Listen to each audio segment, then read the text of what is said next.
Good morning, good afternoon, good evening, and good night, great Biafrans and lovers of freedom. This is Radio Biafra House Service coming to you through the auspices of Radio Biafra London. My name remains Mazi Johnathan Nwa from Alo province of Biafra land. We are here live and direct today, being Saturday, the day we used to discuss about religious issues. Therefore, I welcome each and every one of you to welcome your friends and well-wishers, even your enemies.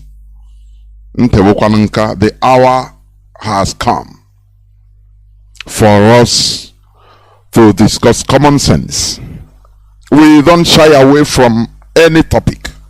That is why today I will be discussing on religious issue, religious topic, with Wada, who is I'm waiting for.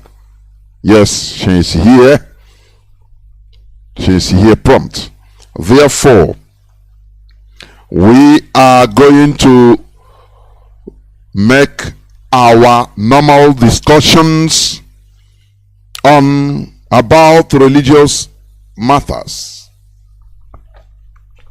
Therefore, do not deny yourself, neither your friends or well-wishers, even your enemies, of this to listening to this hallowed platform. Please invite them. We'll move on.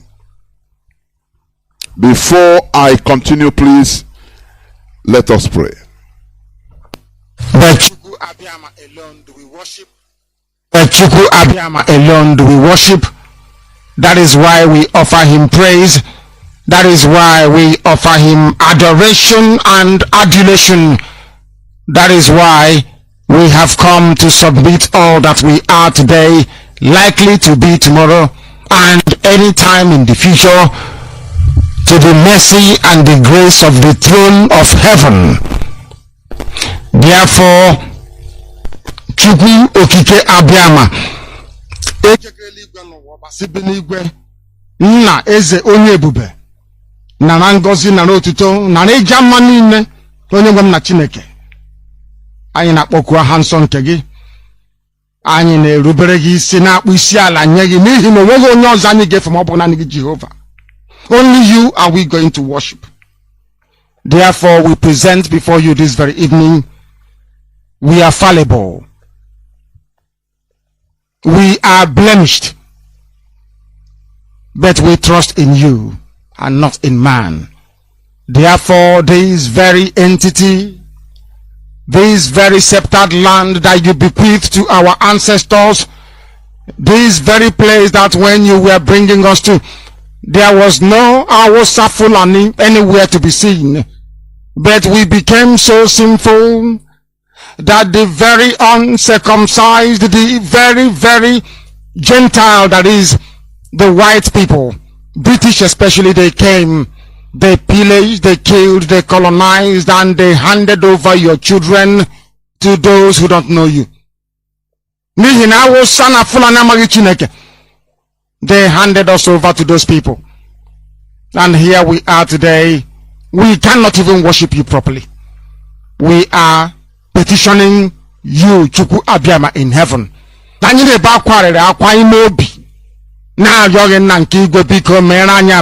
Please have mercy upon us.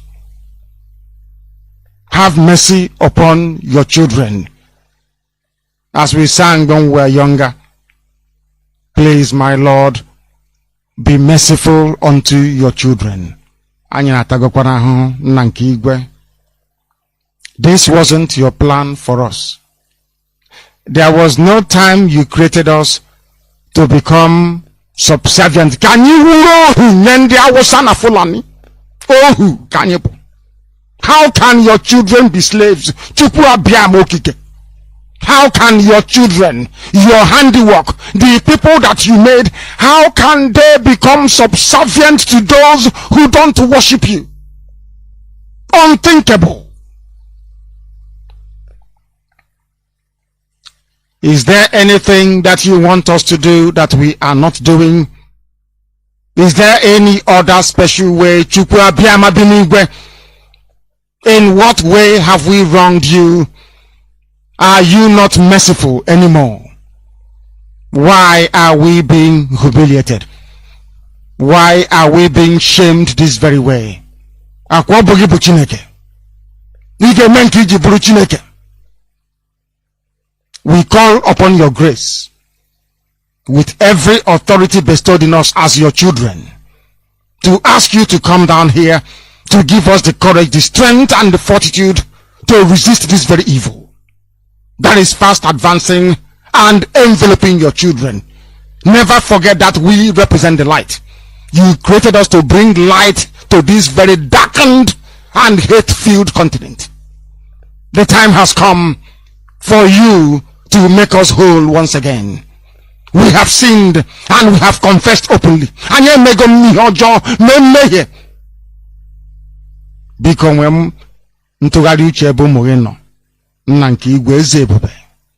We call upon you. We have nobody else if not you. Chukwu Okike Abiyama. We have nobody else.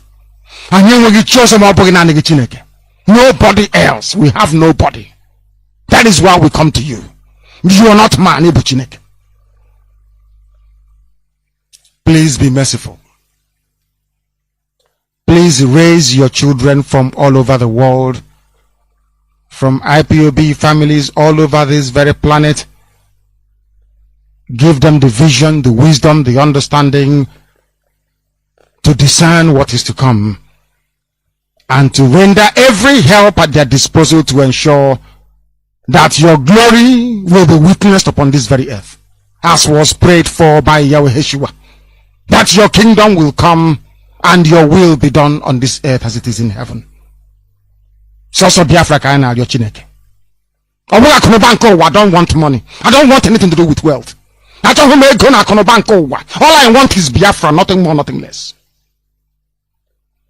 We are not doing anything with wealth and riches. So when you have absolutely nothing. All we ask for is Biafra. That your name may be worshipped, that you may be praised.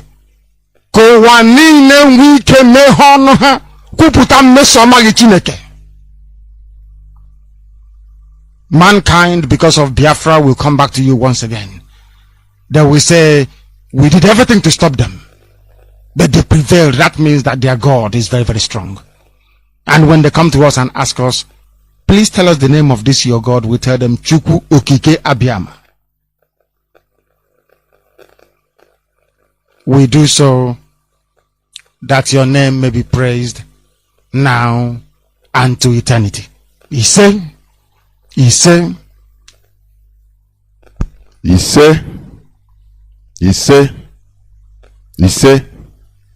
once again, I welcome each and every one of you to today's edition of Radio Biafra House of Service. Before I move on to the topic of the day, or to read some headlines, news headlines of today, let me bring in Nwa Marien, please, your opening speech in few minutes. Good afternoon, Mazi Johnathan. Good afternoon, my fellow Biafrans who will be listening today and in later days. My name's Marien Haider, and I'll be speaking from Maryland, United States. I wish you all listening ears. Let us learn today, as always. Welcome back to the program and have a lovely listening hours. God bless. There we go. Today, the topic of our discussion is, listen attentively, era of religious belief versus human practicability.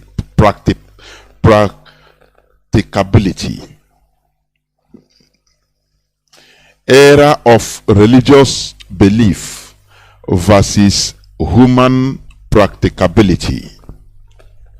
That is the topic of our discussion today.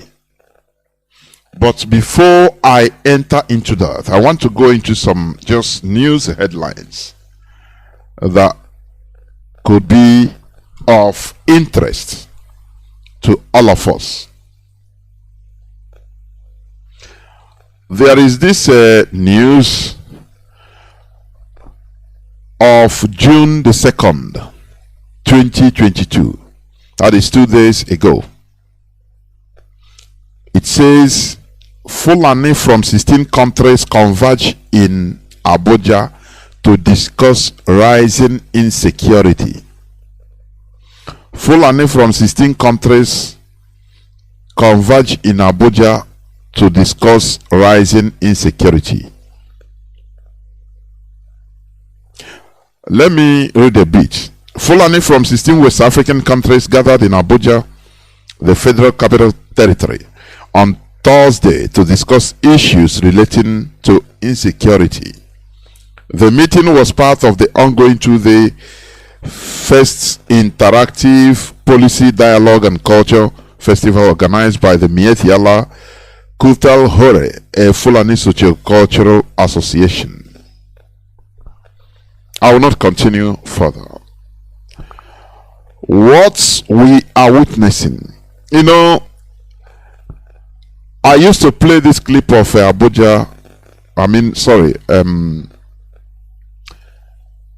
Bauchi State Governor that said it pump and plain that their nationality is Fulani.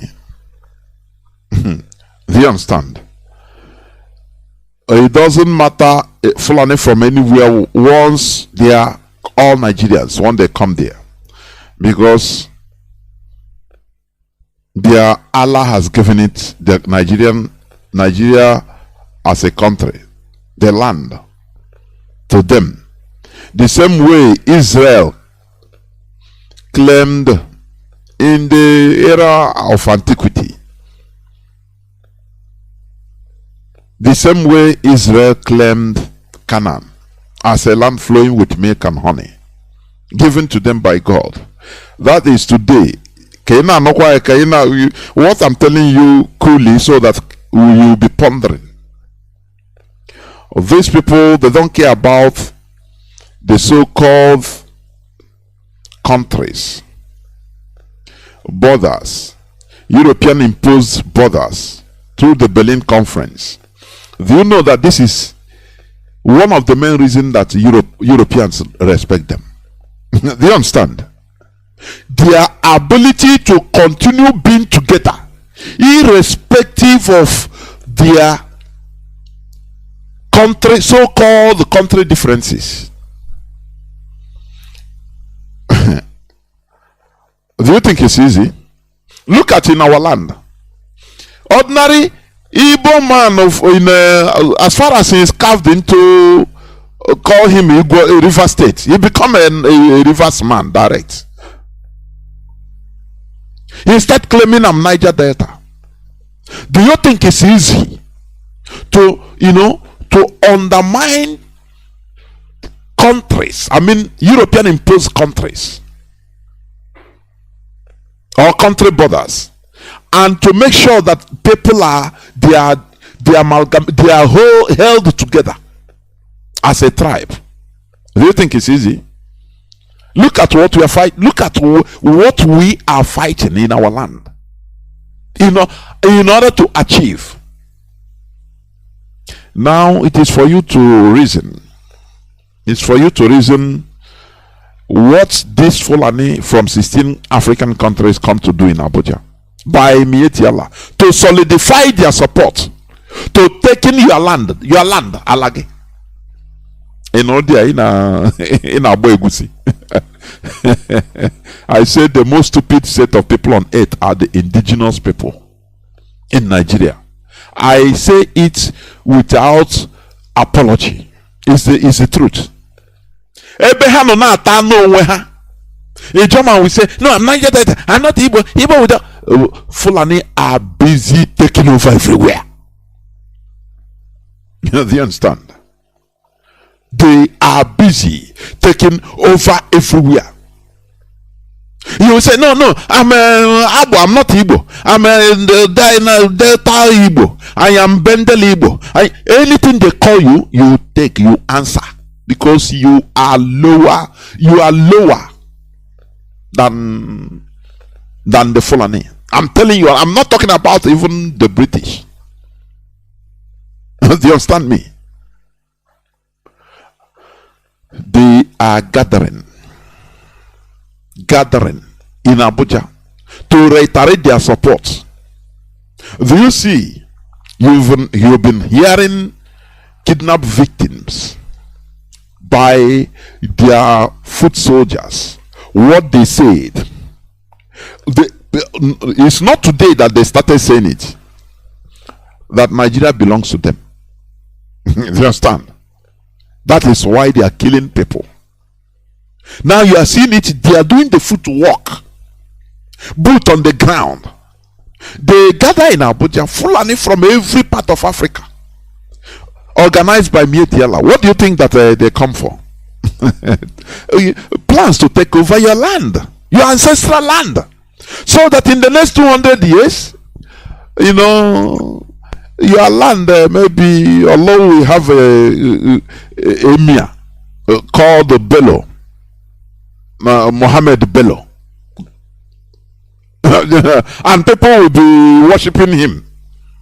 That is their plan. But we shall never agree. That is the most beautiful thing, part of it. You yourself, you are, you know, I say the indigenous people, every time they are eating themselves raw. This one do, why no, this one will dominate me. No. That's animosity. Always. Foreigners will be from far coming to take over. You don't see it.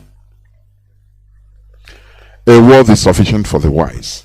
Another news headline of the same June the 2nd, 2022, 2 days ago.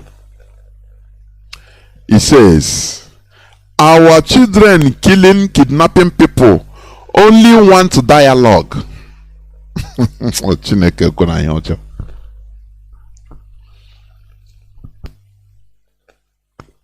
So, you know who said this? Sheikh Gumi. He tells Nigeria government, our children killing, kidnapping people only want dialogue. Do you see that they are no more hiding that they are killing people, that they are kidnapping and killing and destroying everywhere? Because they have seen that they are in complete control, that the Nigerian indigenous population, unfortunately, inside Nigeria, they are the most stupid set of human being on earth. That is why this one it comes out, it tells you direct, oh, we are killing you people, just one dialogue, finish. Can any other person come and say it?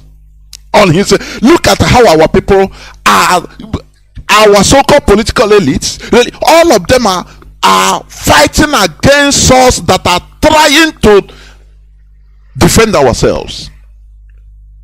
This one come and say, our children killing, kidnapping people only want dialogue. Islamic cleric Sheikh Gumi tells Nigerian government. Listen, let me read it a bit. Islamic scholar Sheikh Ahmad Gumi has advised President Muhammadu Buhari to appease the Fulani race before leaving office by May 2023. Do they say it? Do they hide it again? Imagine, for example, it's an Igbo man.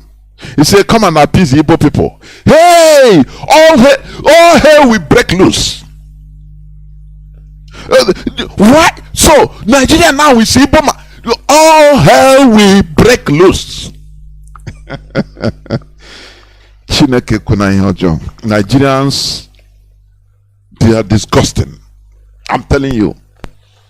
The indigenous people in Nigeria, they are disgusting.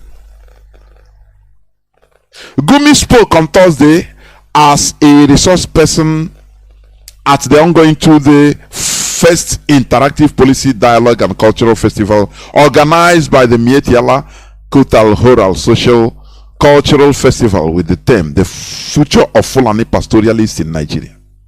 He's telling them that yes, we are killing our people, the Fulani, they are killing everybody, yes. We don't deny it. They are kidnapping people because they want dialogue. Therefore, the government should appease them. Do you see, when it comes to them, do you see how they put people's mindset? No, killing is not against the law. It's good because they want to. They need to be appeased because they know that the indigenous people in Nigeria, what I'm saying, from north to south, they are the most foolish set of people until Mazi Nnamdi Kanu came to arouse the awareness in us. IPOB. We move out from that foolishness. I'm telling you honestly. That is the only reason. How can a person, he admit that yes, the Fulani herdsmen, they are killing everybody, they are terrorizing every community, but because they need a dialogue, so go and appease them. He tell it in the face of everybody. He said, what can you do? Can you get me? What can you do?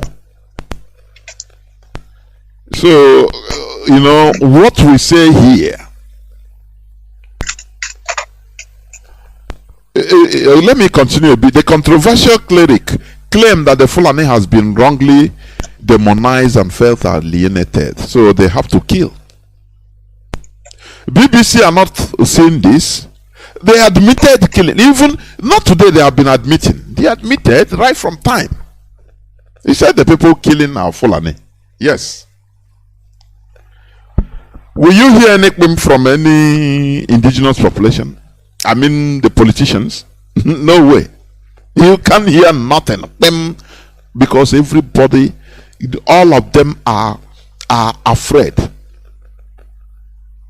But let me tell you, IPOB is here to resist this another colonization from the Fulani Caliphate with the last drop of our blood. That is the reality. Well, I don't know whether you have anything to add there before we go to the main subject, please. Yeah, Mazi, quickly, you know, the statement you made now about this gathering and all that, especially what Gumi said, our children, look at how he qualified them. The qualifying adjective is what is important. Our children are angry. You must negotiate with them, paraphrasing it. Contrast it to our young youths, our own children, however you qualify them, that are in the south, committing no crime, just trying to live their lives. And every day, the governors that are supposed to advocate, just like Gumi, advocate for the welfare of the indigenous, of his or her citizens, advocate for their protection, are the ones in cahoot with the Fulani cabals led government of Nigeria to be bringing the military, all forms of Nigerian security outfit, to be cold-bloodedly murdering our youths, our children, systematically, broad daylight, raising down our villages and bushes. They are the one in cahoot and collaboration. But look at how Gumi came out boldly, like you said. I said, contrast that. Another thing is this. Now the cat is out of the bag. You can't hide it anymore. That is why Gumi cannot come and call them bandits anymore. He cannot come and pepper it up. He said, yeah, it is true. Our children are the ones committing all these atrocities. But he puts in the caveat. Because like, it's obvious now with this Methodist prelate, or no, however they call it, has come out now to debunk, and people are coming out. Danjuma, T.Y. Danjuma, an ex-military man, when he made his own statement, almost the same thing this man of God said. Nobody paid attention. Now you have another person of different places, different positions and everything, making almost the same statement. So now you cannot deny it. According to the Christian Bible, it takes two to bear witness to establish the truth. That is why now they cannot hide it. But Mazi, quickly before I get into the main subject, another thing you brought out here is this: 16 Fulani representatives from 16 different countries converge in Nigeria. The question you ask yourself is this, Mazi. First of all, Fulanis are not indigenous to Nigeria. They are not indigenous. But they have the ability, the audacity to organize themselves, and come in and having a meeting, whatever the meeting is. But the southern governors, remember, let's refresh our memories. It wasn't too long ago. They held a meeting. All hell broke loose. Some of the governors couldn't even show up. Even recently, during the screening, the so-called political screening, the Igbos, the so-called Igbo presidential aspirants were supposed to meet. Somebody like Umahi dodged out. Somebody like Mwike dodged out. Okay? Because they don't want to be seen as part of the Igbo gathering. This is the problems we have. Somebody like crazy Umahi will open his mouth and say, no matter what you do, Ebonyi State can never be part of Biafra. But he calls himself an Igbo man. These are the things you just called out. I'm just elaborating them. These are the problems we have, Mazi. Our problems are not basically the Fulanis, it's us. We, the so-called elite, the so-called leaders. Where is Analyse? Where are the leaders? Where are the governors? They can't even hold governors meeting from the south. But people that are not indigenous to this country have the nerve and audacity, and they are doing it boldly, and they can't even do anything. Mazi, just what I wanted to bring. Let's write down to the main topic. Of course. Even you are talking of a southern governors meeting. What about the so-called, even the 5-day Southeast governors meeting? Do they hold it? That's what I'm saying. Do they hold that one at all?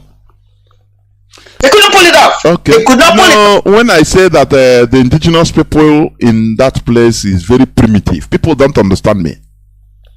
You know, primitivity is the inability, in this sense, inability to organize yourselves. That is lack of civilization.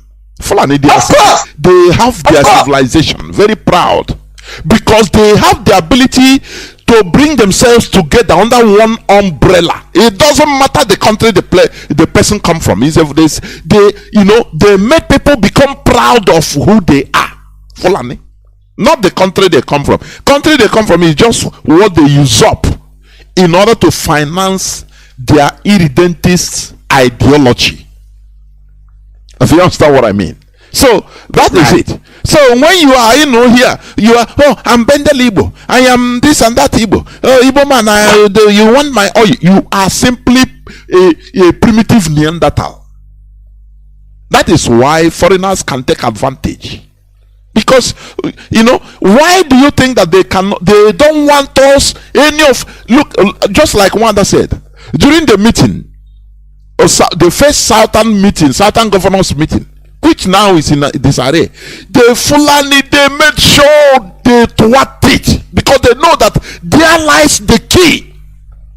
That is why Mazi Kanu, this time, he made sure to form us as one family everywhere around the world, because that is where lies the key.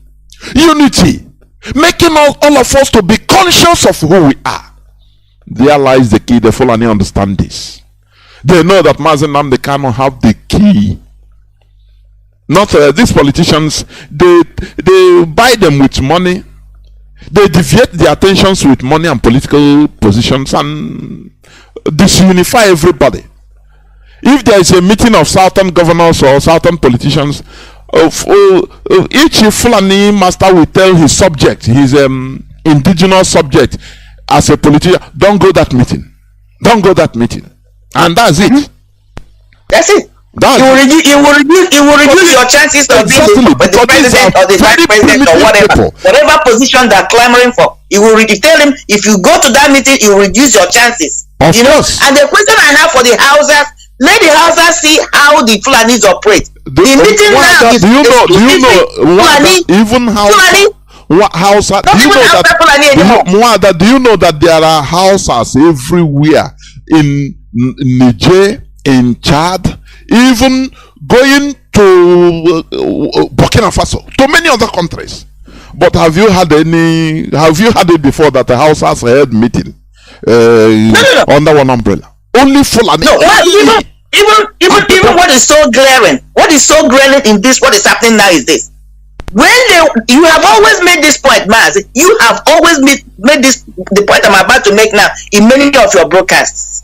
Mazi, when they want to fight the rest of the Southerners, they call themselves Hausa Fulanis. Of course. They come at that front. Or they call themselves the Northerners.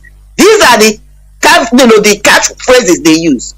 But when they want to do their own bits, look out for themselves, they stand alone. Mazi, this conference, I'm asking the Hausas who they have been using as a willing tool. The Hausas and the Middle Belters. Where are you in this conference? Did they call you? Did they invite you as a Northerner? No. Because what the agenda now is strictly for the beneficiary of the Fulanis. So now they're telling you as a so-called Northerners, you as a so-called Middle Belters who have made yourself, according to Sadwana whoever, which one of them said, they are the willing tools to be used to be conquering the rest of the indigenous people. Were you invited? Are you invited in this forum? No, because you're not part of them. You are not part of the agenda. They only bring you in when they want to use you, when it's convenient to use you, so-called the Kanuri man, so-called the Boronu man, so-called the Igala man, so-called the Doma man. They just use you when it's convenient to use as a willing tool to destabilize other people, indigenous people, and at the end of the day, when they finish using you, they will wipe you out. Get it, and they need to get it, Mazi. They will this our Mumu don't do. The stupidity of the indigenous population in Nigeria is so stinking. I'm telling you. Sometimes I look at it, I say, which century are these people? We are backwards. The Fulani, you think that they have their civilization. They are able to make sure that the Berlin Conference borders didn't divide them. That is heavy civilization. Don't you know that? Oh, you know, yes. German Igbo want to dominate you, so this and that. And Ikwere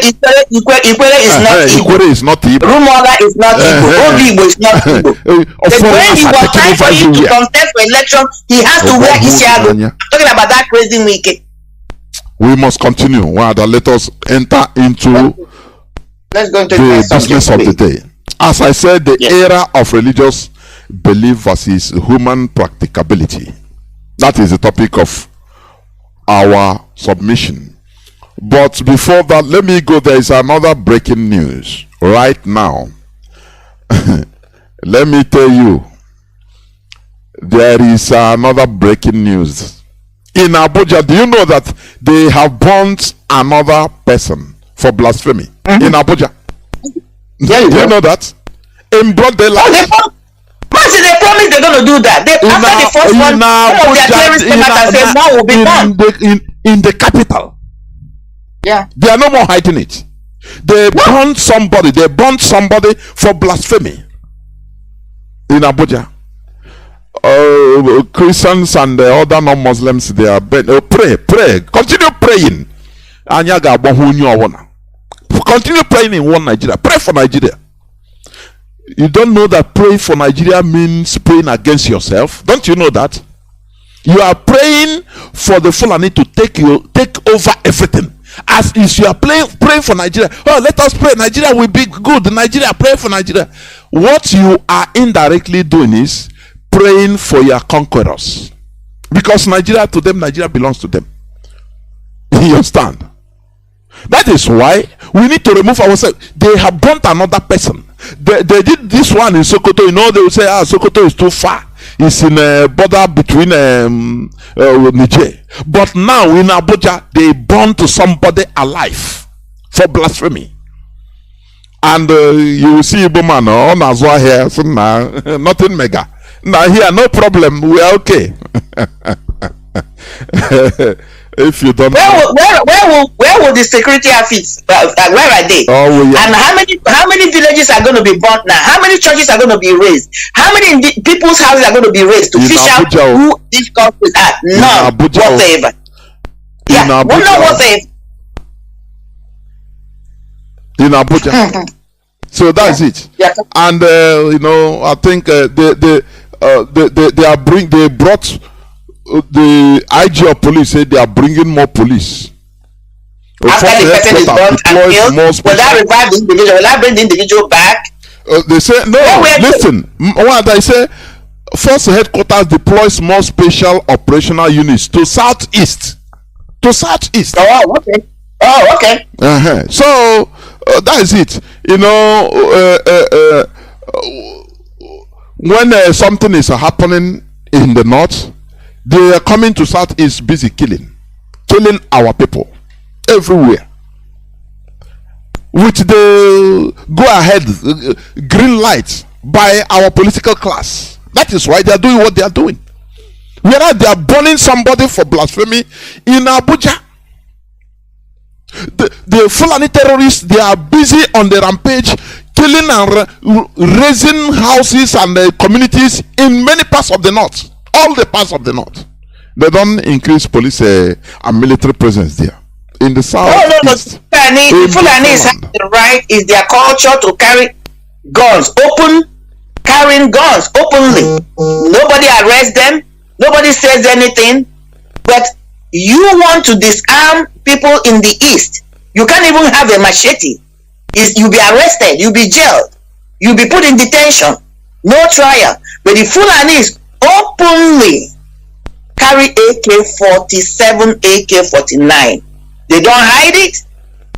The government is doing nothing. And even an Ipob man, a Biafran, calling himself an elite, will boldly come out and say, I was the one that gave them the land for open grazing. Oh, I was the one that invited them. I was the one that brought them. I built the biggest mosque. Or I'm going to build the biggest mosque. Let them wake up. The roosts have come home. The fowl have come home to roost. Let them wake up and smell the coffee. What they have planted, when you plant a seed, is not where you harvest it. Whatever is happening in Igbo land today is what our so-called political elites, what they planted. Whatever is happening is their responsibility, because they have been sowing this seed and people have been screaming and calling the attention that they have been sowing wicked seed of discord, seed of the regression. Now it has come home to roost. And all of them are so mute and confused because they never had any strategy, and they have no strategy, and they will never have. Look at how the Fulani political elite played them pure joker on top of their heads and told them we have the 4 aces. They can't talk. All of their mouths are zipped up. They cannot make a statement. They come out always to come and disturb us with their crazy toothless bulldog bravado, and at the end of the day they will do nothing. Did anybody hear about this conference? No, nobody heard about them. They planned it. They never leaked, and boom, all we are hearing is the conference taking place. Let it be the Biafrans, or even the 5 states of the Igbo-speaking Biafrans that want to have a conference. Even before they start the meeting, they start the planning. My God, one of them will run out and go and tell their Fulani cohort, and then they will find a way to thwart the whole thing. That's the problem we have. Because even in this movement we are having, this Biafran agitation, look at what is happening, Mazi. And until we accept that we are our own problems, begin to sanitize ourselves, Mazi, we have a long way to go. May God help us. Of course, we have a long way to go. And we are helping ourselves. Thank you, Mother. Now, as I said, the topic of our our submission today, it says era of religious belief versus human practicability. Let me start by also saying what you know or what you have been hearing, because it doesn't matter, oh, you know it or you had it. Try to learn something. That is how a wise person does. In everything you try to learn. Religion could be defined as a set of organized beliefs, practices, and systems that most often relate to belief and worship of a controlling force, such as a personal god or another supernatural being. It could be a personal or institutionalized system of attitudes, belief, and practices. Now, I quote one famous Austrian Jew psychoanalyst. He said, his name is Sigmund Freud. He said, he described religious belief as a form of wish fulfillment. Wish. You know, when they say, if wishes were horses, beggars would ride. Wish is different from reality. Therefore, it means living far from the reality. Organized religion traces its root to the Neolithic revolution that began around 11,000 years ago in the Near East, but may have occurred independently in several other locations around the world. Let me, for your information, because the language, when we talk about Neolithic revolution, it was the critical transition that resulted in the birth of agriculture, taking Homo sapiens from scattered groups of hunter-gatherers to farming villages, and from there to technologically sophisticated societies with great temples and towers and kings and priests who directed the labor of their subjects and recorded their feats in written form. That was when humans started using stone tools. Crafts appeared. Humans settled in a permanent village or in permanent villages for the first time. And the humans started domesticating animals for the first time. You know, when we look at things that are happening today, or the normal things, like you have animals in the house, domestic animals, you think that that is the way things are created. No. Human beings did it. You understand? Even till today, I think in either Tibet or part of Mongolia and Tibet, they are still domesticating. There are wild horses. Wild horses. Horses, you see. There are wild horses. The Mongolians, the Tibetans, they used to domesticate them. They will go out in the open and hunt for horses and domesticate them. If you understand.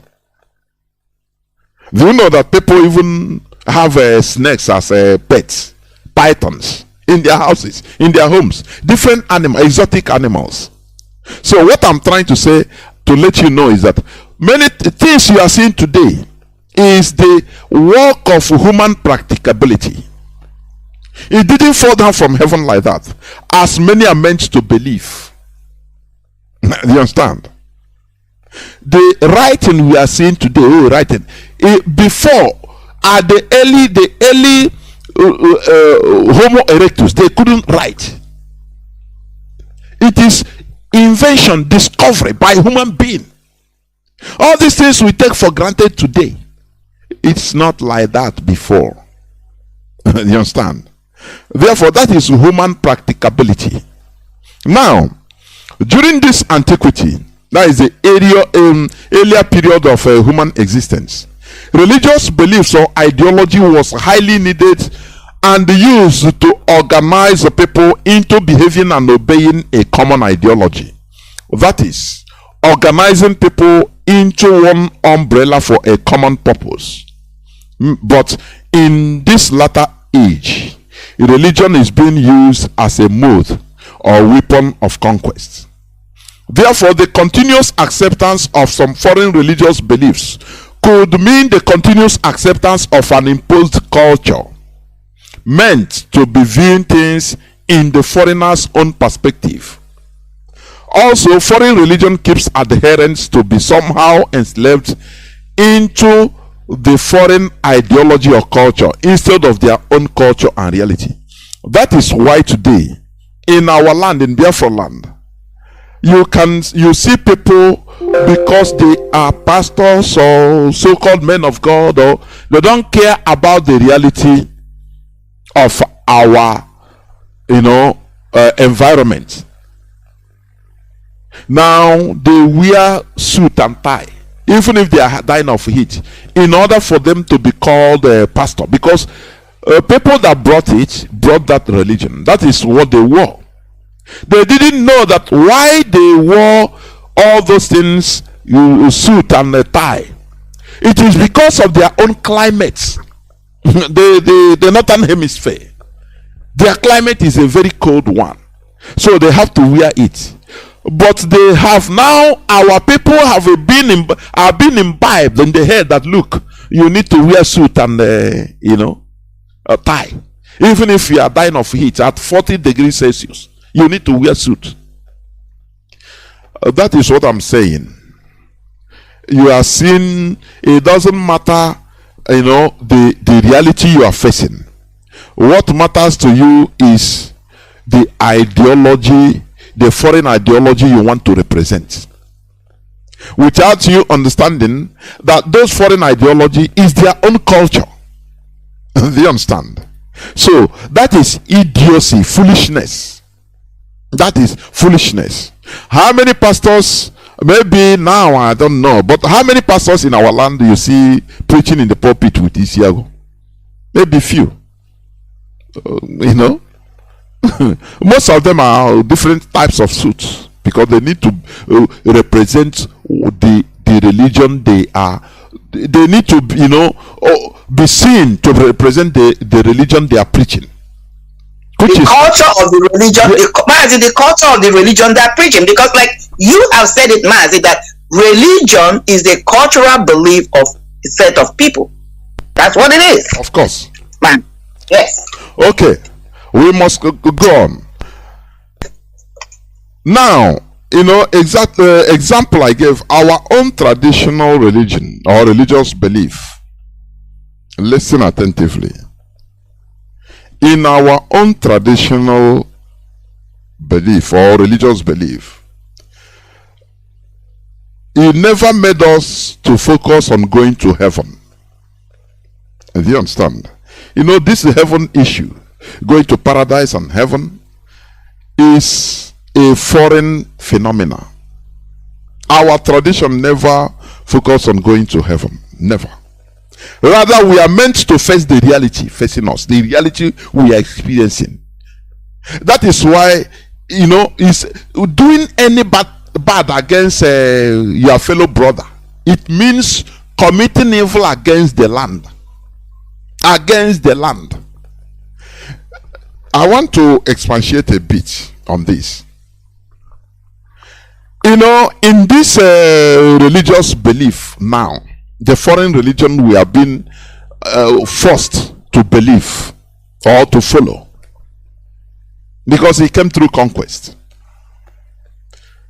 They made us to focus on heaven, that there is a place that is better, and people are happy in their misery. Do you understand? People are happy in their misery, very, very happy, because they have another place to go, paradise. I played this clip from Sadhguru. He's a Buddhist master. Oh, sorry, a Hindu master, sorry. He said the greatest crime on earth is to tell people, to make people believe that there is a heaven, there is a place better than this earth that we should go, we are going.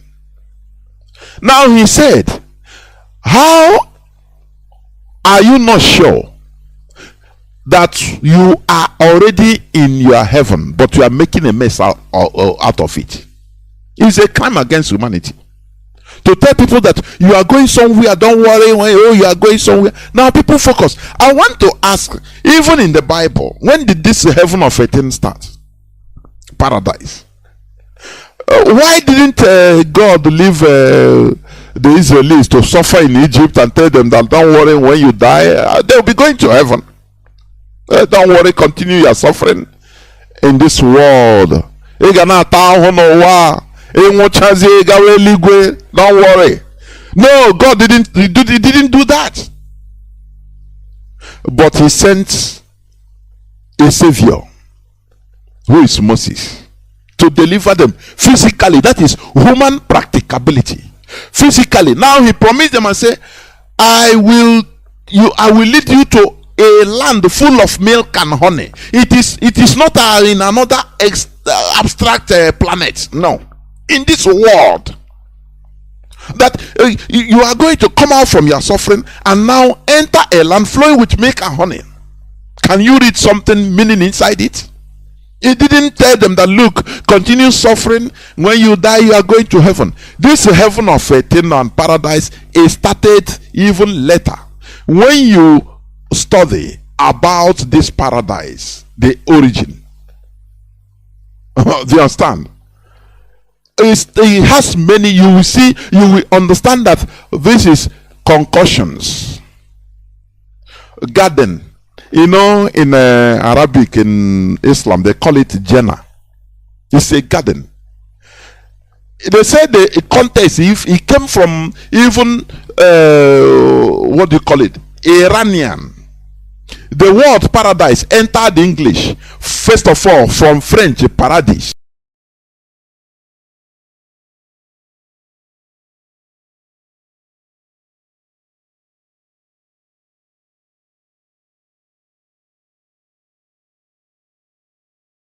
Came from even what do you call it? Iranian.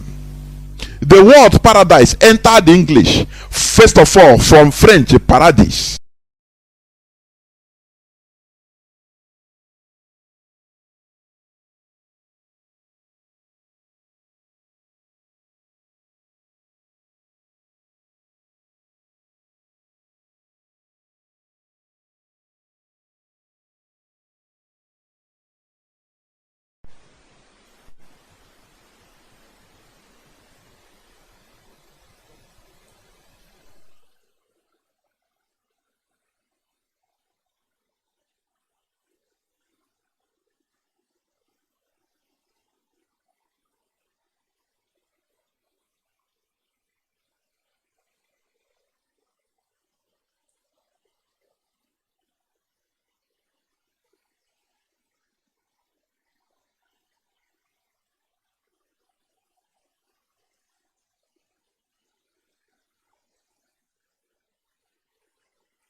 I'm back on air. I'm back on air. I'm back on air. We must continue, please. I'm back on air. I need confirmation. Let me just check. Hold on. I will check by myself on our app, please. I will check on my app. We must be back on air. We should be. The app is quiet, but it should be. We should be back on air, because I want people to understand.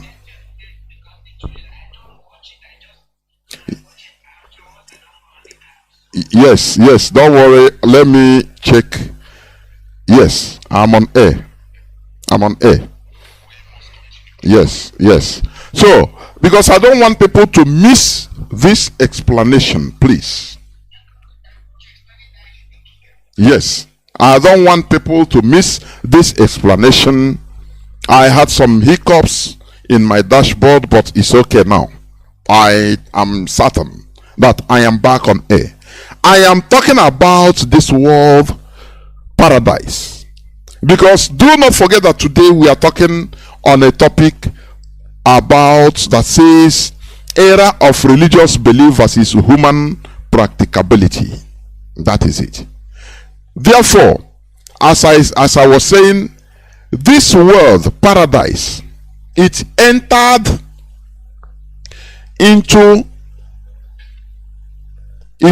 English from the French word, from the French paradis, inherited from the Latin paradisus, from Greek paradiosos, from an all, it is telling you the chronology. I mean, yes,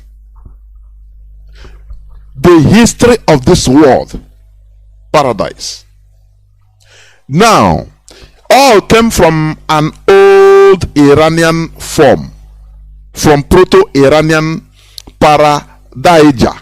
That is, it means world enclosure. World enclosure. Whence old Persian, it's an old Persian word anyway. Okay. The literal meaning of this Eastern Old Iranian language word is world, that is enclosure. Do you understand? But they smuggled it into the Bible so that to make you start believing, start looking the way they use it now, so that to start, pushing you to be pursuing shadows, to be living, enjoying your miserable life in the hope that, okay, you have another life and not somewhere that is very great to live, so you don't care about this life. That is what we are talking about today, please. That is what we are talking about today, religious belief. Because we see that all these things has made people so stupid in our land. In our tradition, as I have been saying, as I said before, we don't talk about heaven. Everything we talk about it concerns the reality facing us. How to make our place a better place. How not to go against the land. Do you understand? All of a sudden, people came in, imposed their religion on us, and start telling us, no, don't focus here. Your reward is in heaven. Don't you see that there is something so mysterious there? That is what we are trying to find out. Because those people today, they understood that what they have been teaching, they were using it in order to do what? In order to colonize others' mentality. But they themselves, they ran away from that colonialism, religious colonialism. Do you understand? That is why they are no more religious, though they bear the identity that, oh, we are Christians. In Europe, oh, we are Christians. But they are no more, they no more take that Christianity per se to the extent that people in Nigeria are taking it. Do you understand? Because their eyes were opened and they understood that they have to make this world a better place for themselves. Now let me continue. Today humans have matured into having governments, countries and nations, thereby being able to be in charge of their own future. All these things I mentioned, having governments, countries and nations, it was not like this before. Before there was no law. Before, at the early stage, even during the ice age, ice age lasted from about 2.5 million years back down to 11,500 years ago. That was the starting of Neolithic age. The age human beings started discovering, started inventing, using their brain in order to sharpen stone, to use it as a weapon. People started inventing fire. Do you understand? Advancement even till today, advancement on human being is the ability of a people to manipulate fire effectively. Every technology we are using, it comes through fire. Go to factories, you see it is either is heated electrically, anyhow, it's still fire. Nuclear weapon is still fire. Everything is fire. So the first ability in order to manipulate fire, invention of fire, and manipulating it effectively. It is human advancement. So, what you see today as governments, countries and nations, yes, that is what we are today, but it was not like this before. People use their brain. Their brains become developed. Even farms, people settling down, being sedentary instead of being nomadic. Because before, hunter-gatherers, people that we go, the time human being never understand. They eat things raw. They move from place to place, scavenging for something to eat, and that is it. Until people started finding out that, oh, there is fire. You can cultivate these things that are wild. You can domesticate animals and it becomes your friends. All these are human practicability. Now, different religions and denominations believe different things concerning their lives and the afterlife. All these are beliefs, but how do you confirm them? As people continue to fight and kill themselves in Nigeria due to different religious beliefs, like today they have burned another person in Abuja for blasphemy. The enlightened ones in the West are busy doing something to build the paradise for themselves. Therefore, religious belief should be a catalyst for human advancement. But to the primitive people in Nigeria, religious beliefs makes them more evil, corrupt, and wicked because they are still primitive and lacks enlightenment. Example, the quest to find out the reality about the origin of this planet Earth has pushed scientists into building satellites and astronomical equipment that warrants humans to visit and be searching for lives in the outer space. This is human practicability. Whereas Nigerians accept living miserable lives in the hope that after death they will go to heaven. That is paradise. Now, if you believe that there is a paradise, you will go there. People that are preaching it. But when they come, there is a means of going there. They now stop and say, no, we are not going. Like the prelate that paid 100 million naira in order to pay ransom for him to be alive. He didn't want to go to heaven. Don't we think that there is something there that they are not telling us? It is only with our calculative mindset, wisdom that we should detect it. Don't you think so? Because we are fond of people that, for example, we call people, oh, secret society, oh, they are Illuminati, oh, they are in control of this world. Let me tell you, these are people that knows the secrets of this world. Something you don't know. No, do you understand? Something you don't know. There are some secrets. They hide it for you. They want you to continue moving from pillar to post. Now, pushing. So that you will be pursuing paradise in an abstract kingdom, in an abstract planet. Whereas in the world we are living, the one that you are seeing, to make you careless about it, so that they will come and be stealing everything, to tell you, don't worry, you will go to heaven. Won't you? Don't you like to go to paradise? One other, before I continue, please come in here if you will.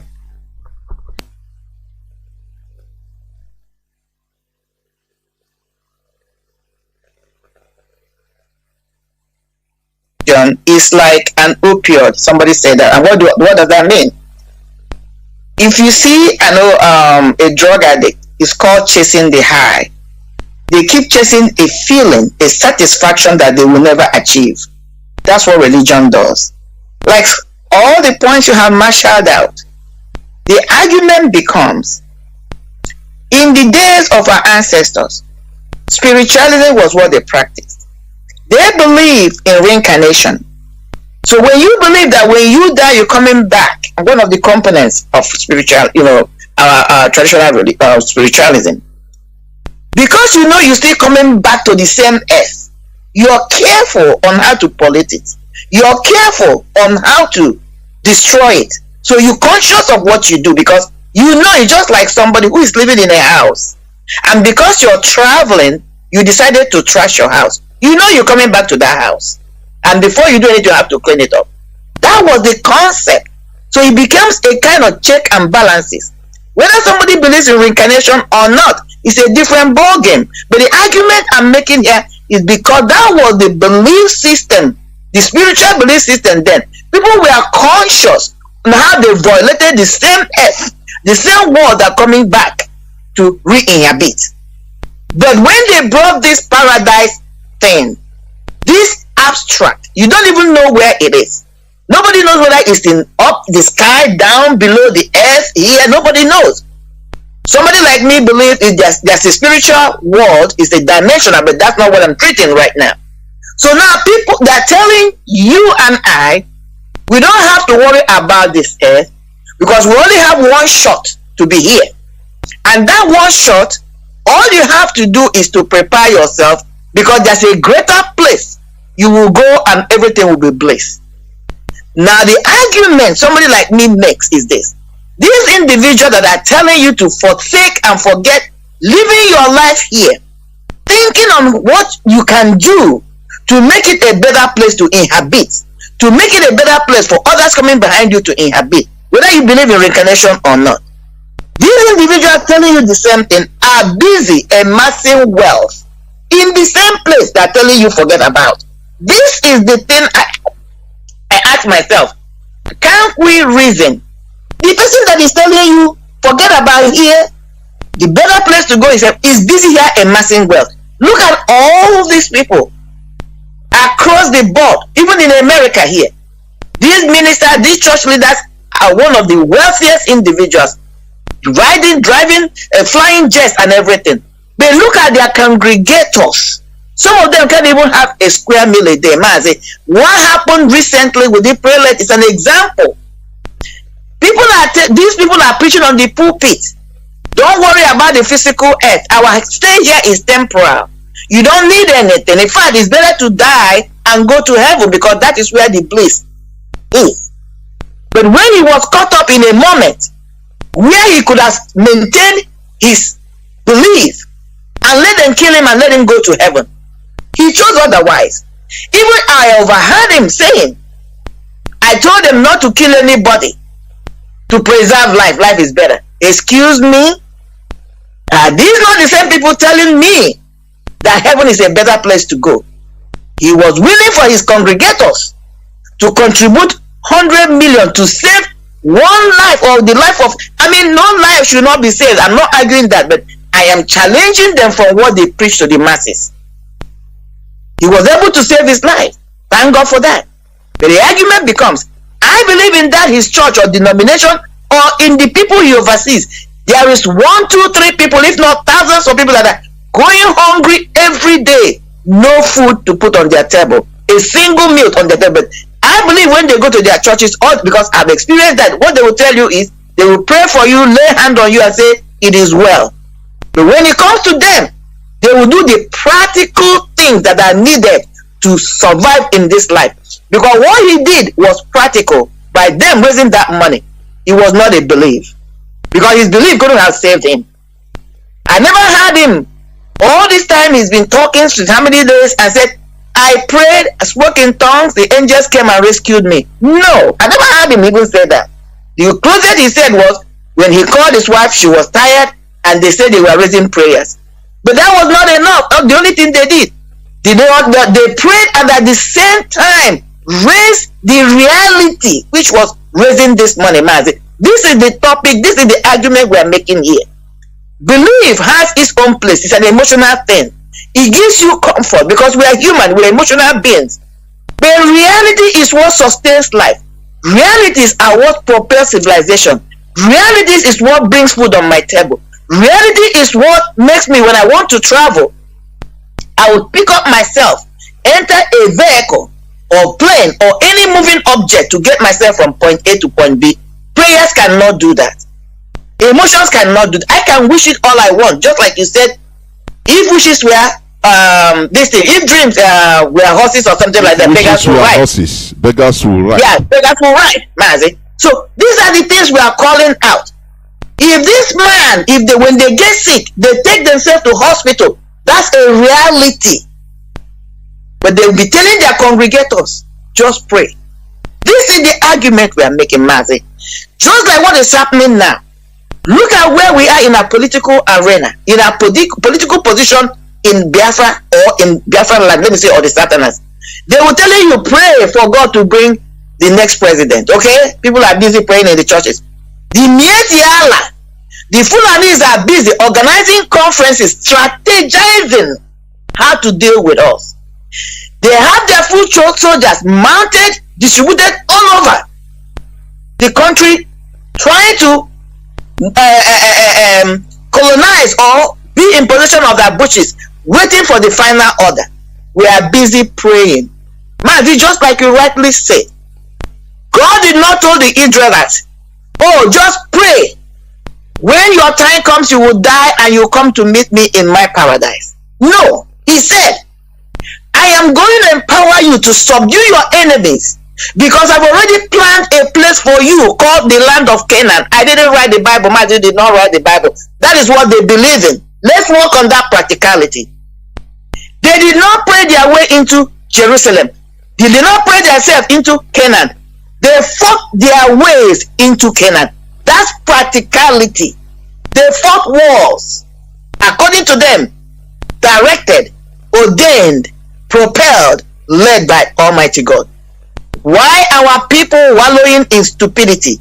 And they claim that masters, they claim that students of the same book. They can't even follow the example written in that book. The Israelites did not, the Arabs did not play their way to conquest. The colonial master did not play their way. Who brought this crazy Christianity to us into conquest? They brought the Bible, but at the same time, they killed our people. They took our people into slavery. They didn't happen through prayers. They happened into reality and practicality. Mazi, that's what we are bringing today. Let's bring it to that level. Let people understand what we're saying. Because there has never been any time anybody will come and tell me, I was hungry. They can read it all they want in the Bible. I was hungry and I prayed, or I prayed in tongues, and all of a sudden there was food on my table. It's not reality. But that's their religion they want to believe. Is there a place for religion in human life? Like as I said, yes, because we're emotional beings. But that's not the reality of life. Again, Mazi, I can go on and on and on. Just like you said, what makes the Western civilization, or the people who call the Westerners, look like they're better than us? They have the so-called religion they practice, but they realize that unless you include,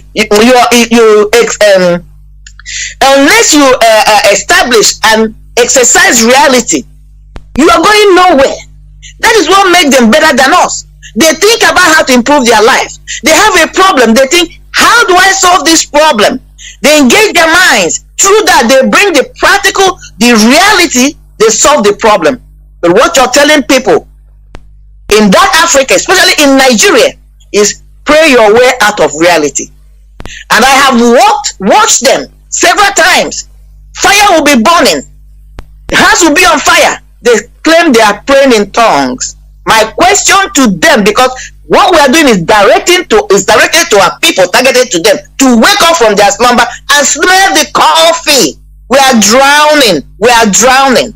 All these atrocities happening in Nigeria, whether in a time a building collapsed or a time a market is on fire, and I heard them, I've seen them praying and calling God and praying in tongues. Did anything change?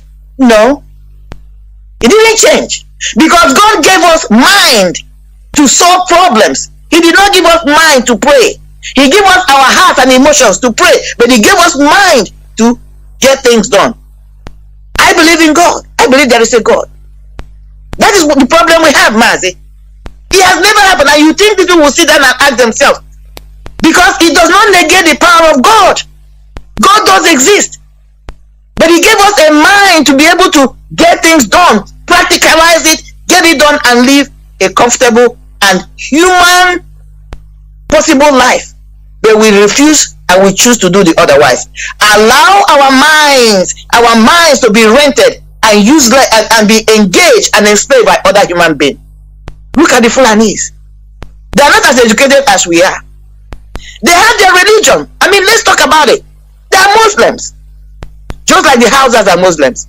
But the two things are this: the Fulanis chose a different path. They embrace their religion and they engage in practicality. We, the other indigenous people, we just want to engage in that religion. And these are the differences, Mazi. Let's write down. Okay, like what you said also. Let me say this. The Europeans that brought Christianity to the Christianity we are practicing today in Nigeria,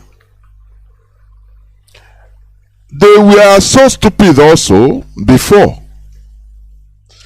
Pre-Enlightenment era, they were so religious. They were good in religious beliefs. But one thing we should understand is that belief doesn't change reality. No. Belief is the very easiest thing for even a lazy person, the laziest person to do. You just believe and be satisfied. Finish. It's a lazy man's way of capping out. Exactly. Period. It doesn't change things. Europeans were wallowing in this type of religious beliefs and moving zombieing. There were chaos everywhere. Tribes fighting against each other because of religion. Because of religion, Europeans even pursued the others that believe in other things, in this other denomination, like the Huguenots. But a time came, they came back to human practicability. And they used their brain. They say, look, if we continue like this, fighting for a kingdom that we are not sure of, the kingdom of heaven, that all of us will perish here. So, now what they cleverly did is, they removed or separated church from state. Do you understand? They separated what people are enjoying today. It is not something that fell down from heaven. No, never. Religion, no, you don't engage in politics as a Christian. No, it wasn't like this before. The Europeans used their brain.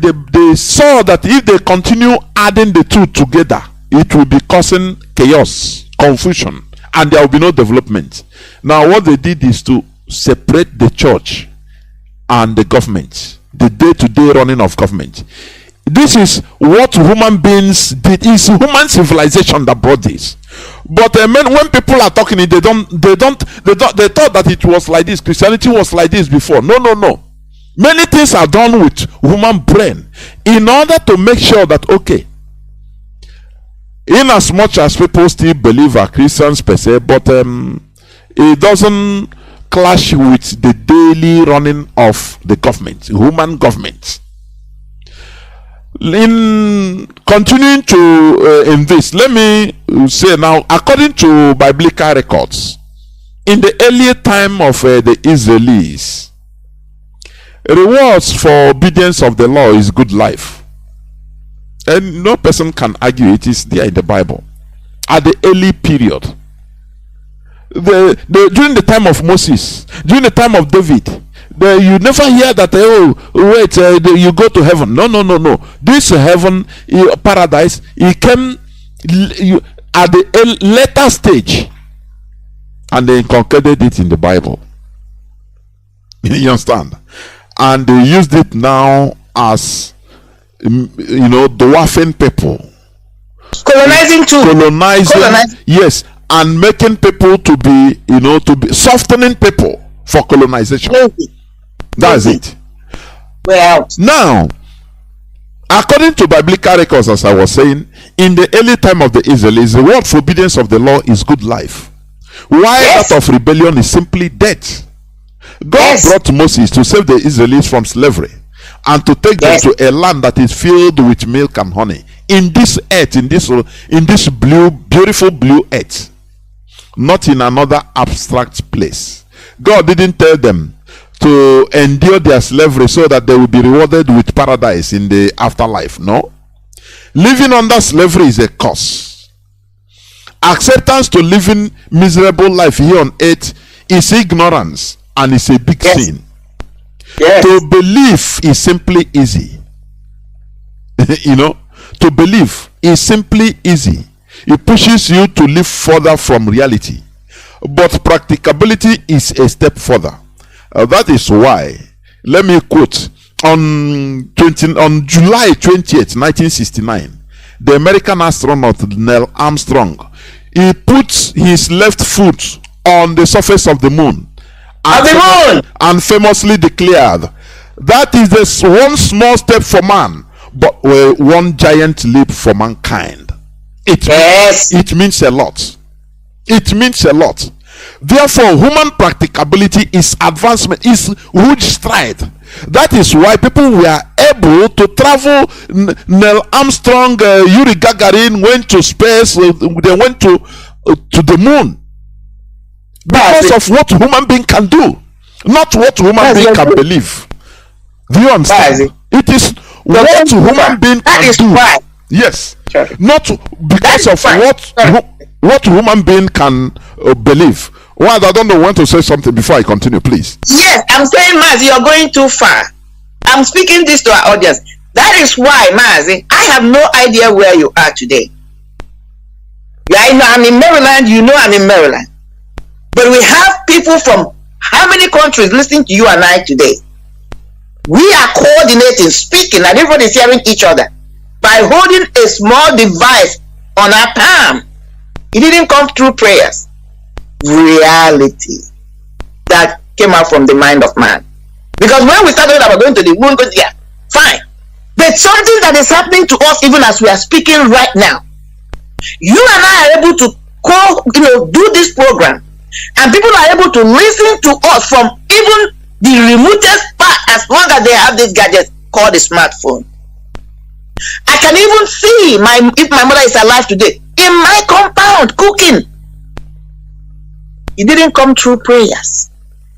It came from reality, practicality, practicalizing the mindset of somebody. You and I enjoying it. We all are enjoying it. It didn't come from speaking in tongues. Mazi, what you just said, kicked us, reminded me something. Our ancestors, when I mean ancestors, in the olden days before the white man woke up, they had a belief, they had a religion. I'm talking about the ancient Israelites, the Kemites, the Nubians. They had a religion. They did not sit down and just practice their religion or spiritualism. They wound it up with practicality, reality. They thought about things. When they thought about these things, they did not sit down, they never sat down and just prayed and expected them to happen. They put them into practice and things happen. And that is why they were able to come up with buildings that up to today, modern scientists cannot explain them. The pyramids, the things, the obelisks, all those things. Because if they have folded their hands and just practiced their religion, they wouldn't have been able to accomplish those things. Yet they didn't have the formal Western education. But they taught. And one that, do you know, like what you said, our ancestors, yes, our traditional religion is based on bettering our land. Exactly. It's not about thinking about one place, another place you will go after life, and it's paradise, is heaven. No. Whatever they are doing, it is about sanctifying our land, making our land a pure place. A place where people will not be harming each other. That is. And finding comfortability in existence. Exactly. How do we make our life comfortable to exist? How do we live? As we are worshiping this God, or talking to this God, how do we make our habitation here lively, acceptable, and comfortable? How can you just say you just sit down and pray and things will happen? Look at what our ancestors achieved before the era of this Western Christianity religion, or this important religion. Let me use it that way. Important religions. Look at the development from the time we abandoned who we were to all these new religions we embraced. Look at the progresses we have made. Matt, I can tell you we have not made any progress. Rather, we have regressed. Just sit down and think about it. Because if we had built on what our ancestors did, we'll be competing with the Western civilization, even better than them, because they took from us, like what you just said now. There was a time they were caught up in religiosity. But when they began to travel out and came to places like Egypt, or even places before even Egypt, they realized they had to do something practical. They realized they had to get away from religiosity and embrace practicality and reality. And they overtook us. But what did they do? They took that which hindered them from advancement. They took that in the name of religion, brought it to us, and colonized us. That's exactly what they did. And that's where we are. And until we get up, hopefully, that all this teaching will wake us up in reality and in truth. And how can we stay in a place like Nigeria, in a place like Biafra? You're wearing a suit and you're sweating. You don't understand that you're living the culture of somebody who comes from a colder region. And even in that your hot environment, you are not sitting down and asking, how do I make my living comfortable here? There was a reason our ancestors built with mud. It wasn't just because they were not able to come up with something like cement or zinc. Because when you go to a mud house, it's cooler. These people were smart. We could have thought, how do we improve this mud element? Use it to be building our houses, to control the element.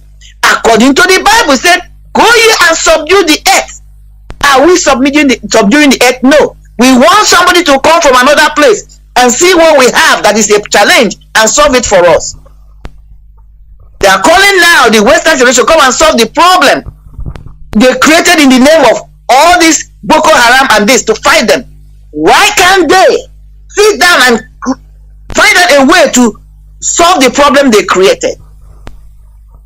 Why are we always looking for somebody to come and solve our problem? Meanwhile, we are busy praying, and the people we are calling to come and solve our problem are the person we are claiming they're going to go to hell because they're not praying like us. Who is fooling who? Who is cheating who? These are questions we must ask ourselves. We have failed, and we must get up. It's okay to fail, but the point is, when you stumble, have you realized you have stumbled? And wake up, dust yourself, and move ahead. And that's what this generation that are being led by Mazi or Hamadike, one of Biafra land, has come to do. Wake up us, open our eyes, and as we forge ahead, Mazi, I know it's not all of us that will end in this journey, but I pray that the genuine ones will end up in this journey and get to a promised land. It is not gotten by prayers. It is gotten by, yes, we can have a belief system, but practicality. That's what we are talking about today, Mazi. As we continue. Of course. That is what we are saying. You know,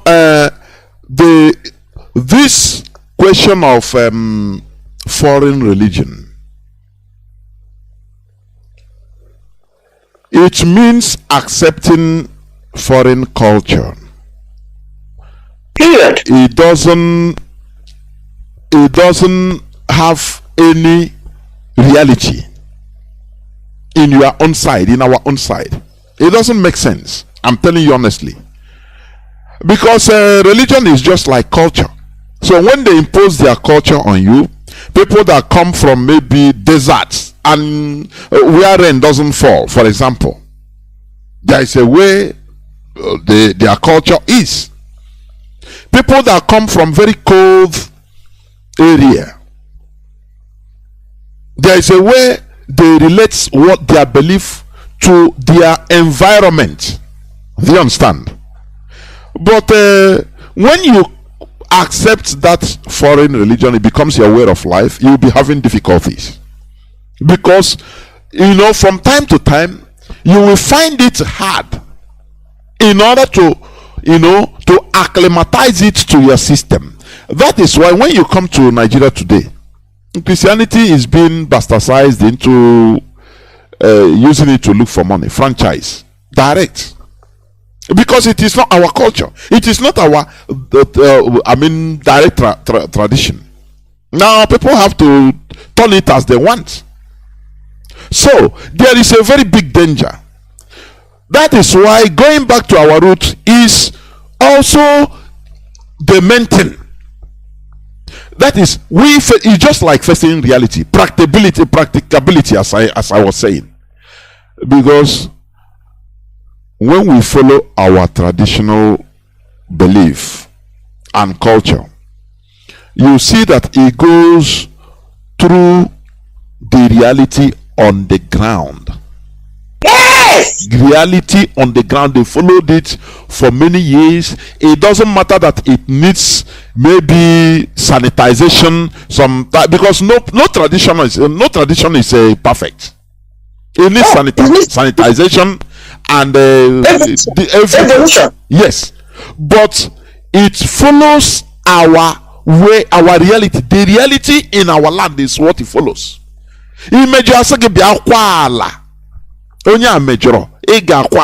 Otherwise, we believe, okay, otherwise we can have punishment by the land punishing us by not yielding fruits. If we plant something, it will not yield, which means it is the reality in our land.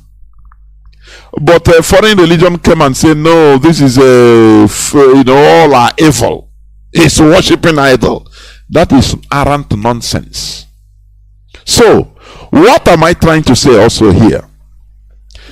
Religious belief, the era, we should understand that we are no more in an era of total religious belief. We are no more in an era when human being was still primitive. An era when humans only rely completely on nature to provide everything for them. An era when humans felt powerless in contributing and ameliorating their environments. An era where religious belief is highly necessary to organize humans into nations with a common ideology. We are no more in an era when humans were still in their premature stage, which brought religious belief as an alternative to the human unexplored capabilities. That is the pre-enlightenment era.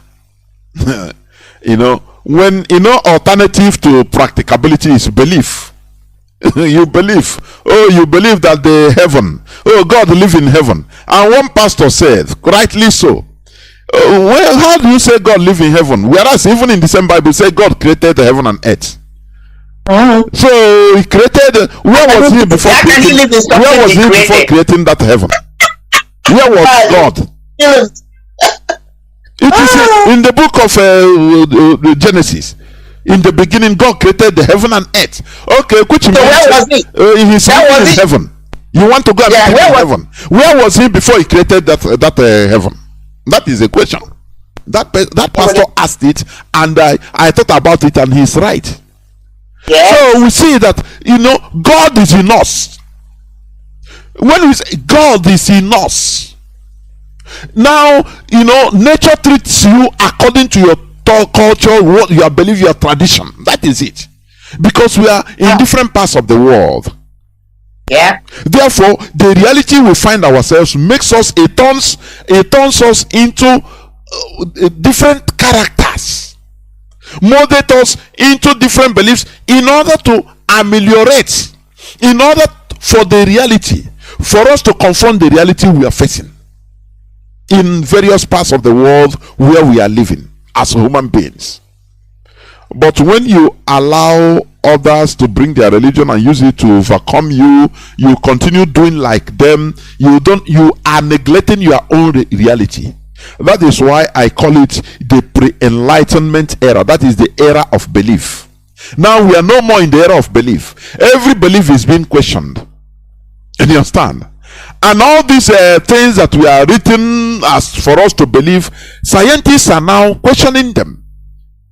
They are using it in order to act more, to activate their brain more, to ask questions whether this thing is reality, whether it's real. They use science, they use technology in order to ask the same question. That is why, like we said the other day, they are asking, and they are trying to determine the origin of dark matter. Do you understand?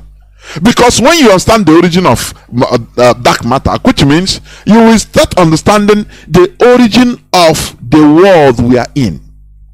People don't understand that, look, this planet we are in is just like a dot. Planet Earth is sometimes you stay inside craft traveling from one place to another for more than 7 hours, for 12 hours on air. But it's like a dot. When you observe it from other planets, just like the stars you are watching. Some of the stars you are seeing in the night are other bigger planets even. People don't understand this. So when you talk about heaven, where are you? Is it okay? This earth, as I said, is a dot, just like a dot, like other planets. Now, how are you going to measure other planets? Scientists are watching, looking for life in the outer space. That is technology. That is human practicability. They didn't get it by believing. Oh, you believe, it's very easy. You believe, you rise up, they tell you that, oh, God is living in heaven, and once you walk well, do something good, you will go to heaven when you die, and you relax. Your brain becomes dormant, and you will not do anything, waiting for your death so that you go to heaven. That is evil. Do you understand? Is evil. Sadhguru calls it crime against humanity. Do you understand? So it is time for us to open our eyes, because we are now in the era of human practicability, an era when questioning many religious beliefs should spur us into advancement. We are in an era when we should be masters of our own destiny. We are in an era when we should build our own paradise instead of hoping for an imaginary one in the afterlife. Let us question these religious beliefs with the aim of connecting the answers to our own practical development. That is how human beings advance. Just look at Nigeria, that is highly religious, they believe this and that. Do you have people? How do you equate the people there? The system there is rotten. Yes. Now, how do you then understand and start saying that religion can improve this and that in this our modern era? How? It cannot. Where everybody, look at the amount of money they are looting every blessed day, billions and billions. Look at what they call elections. Just sharing money from where? Money that should be used in building good life. They will take this money to the people they claim that are non-religious. That is my own. They will take the same money to these secular societies, go there and have fun, stay there, send their children, and yet they are claiming that by praying they will get whatever. But they will take their children to these secular countries, these sinful countries. Go there, go on vacation, go there, buy houses, stay there, take this money and go over there. Why are they not going to heaven?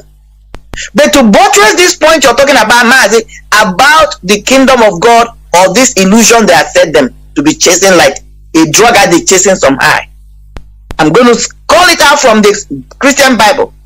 The book of Luke, chapter 17, verse 21 says, according to Yeshua, whom they call Christ, says, Jesus said, I quote, the kingdom of God does not come with observation, nor will they say, see here or see there, for indeed the kingdom of God is within you, unquote.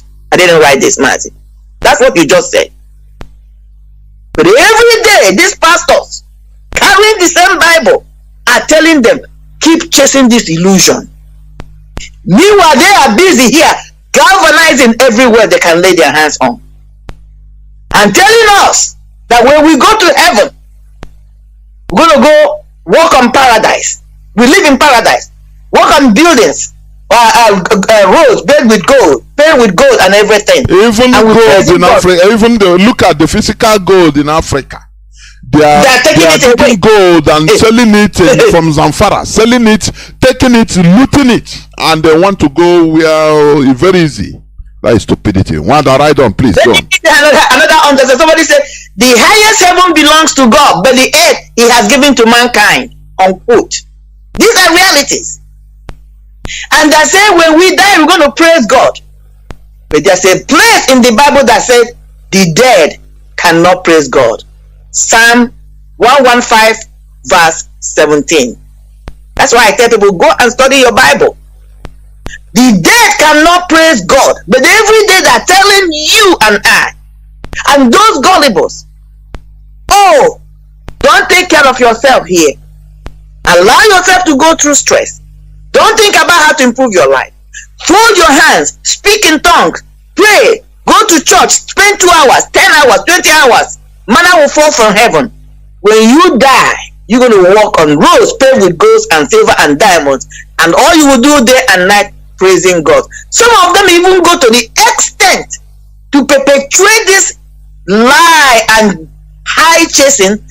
Oh, this person died and went to heaven, they saw God. Oh, they died, they went to heaven, they saw the road paved with gold. Who have been to heaven and come back? Nobody has been clinically dead and gone to heaven. My argument to those people are these. Didn't the Bible say that when we die, the judgment will come at the fullness of the end of the world? So how can you have somebody in heaven or hell when there's no full judgment yet? No white throne judgment. I didn't write the book. It's in the book of Revelation. So how are you seeing somebody in heaven and hell?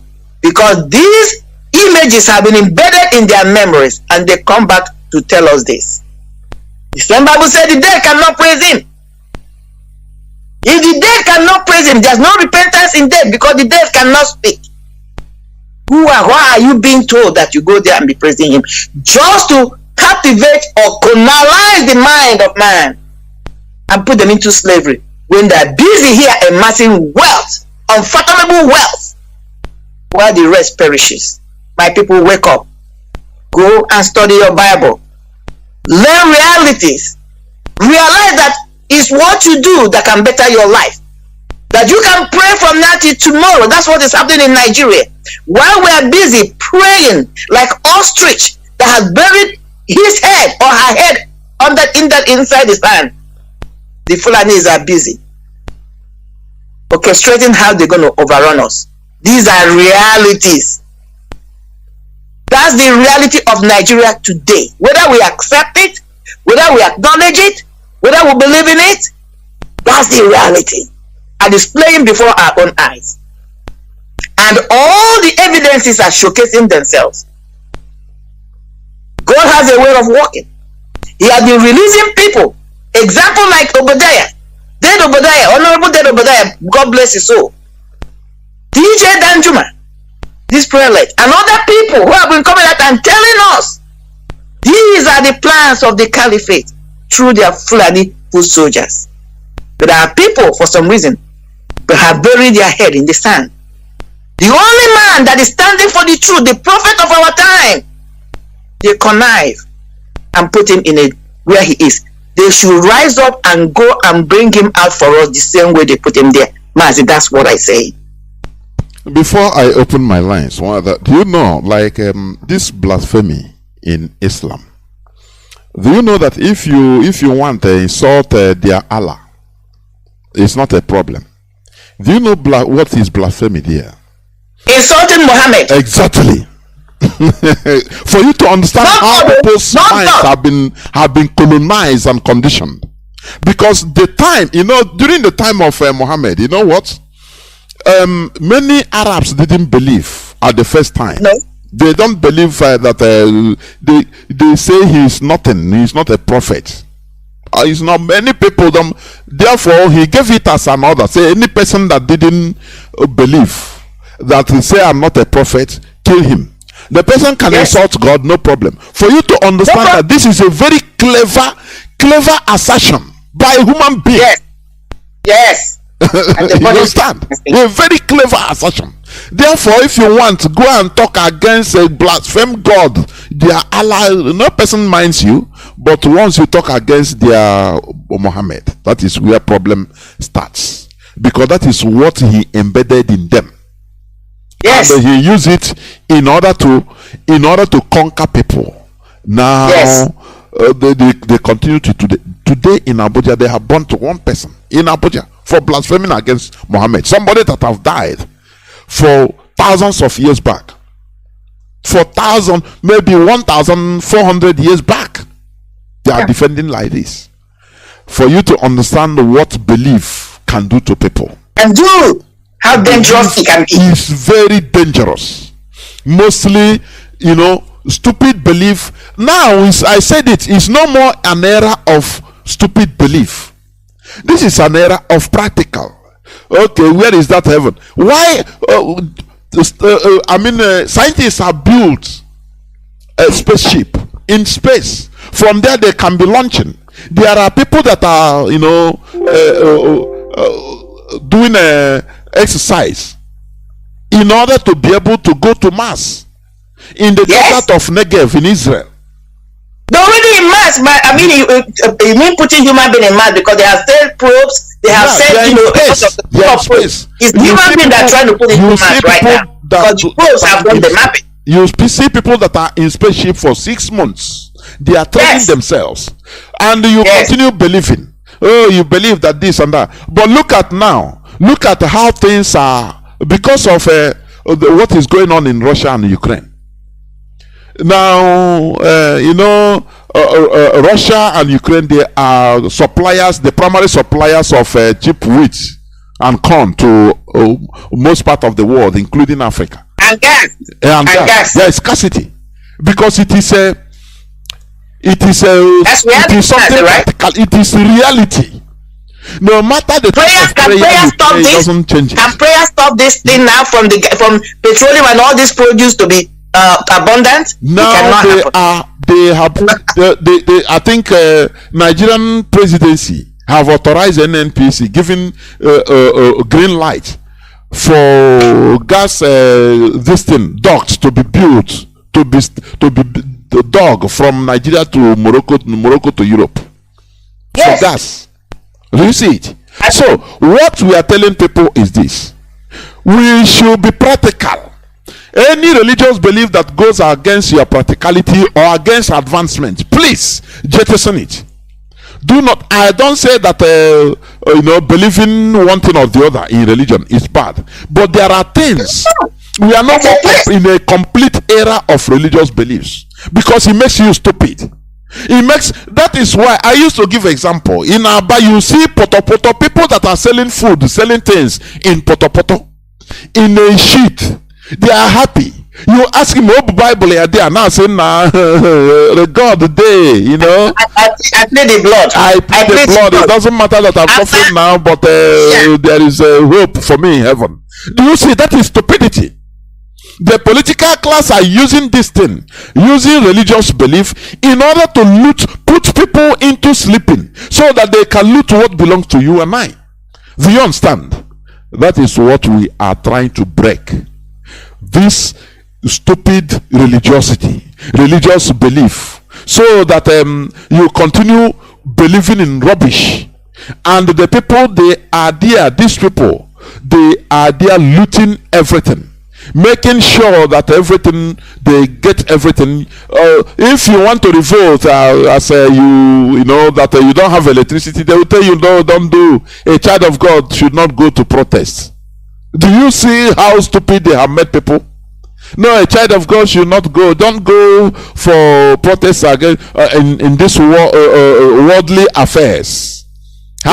Worldly affairs. And the but the same pastor has a generator. The same created by a worldly man. The same pastor has a security guard guarding him. He's not believing in the blood of Jesus to protect him. He's not believing in the sticker he's giving you to put on your door or your car. Okay, he has a physical security worldly man with guns to protect him.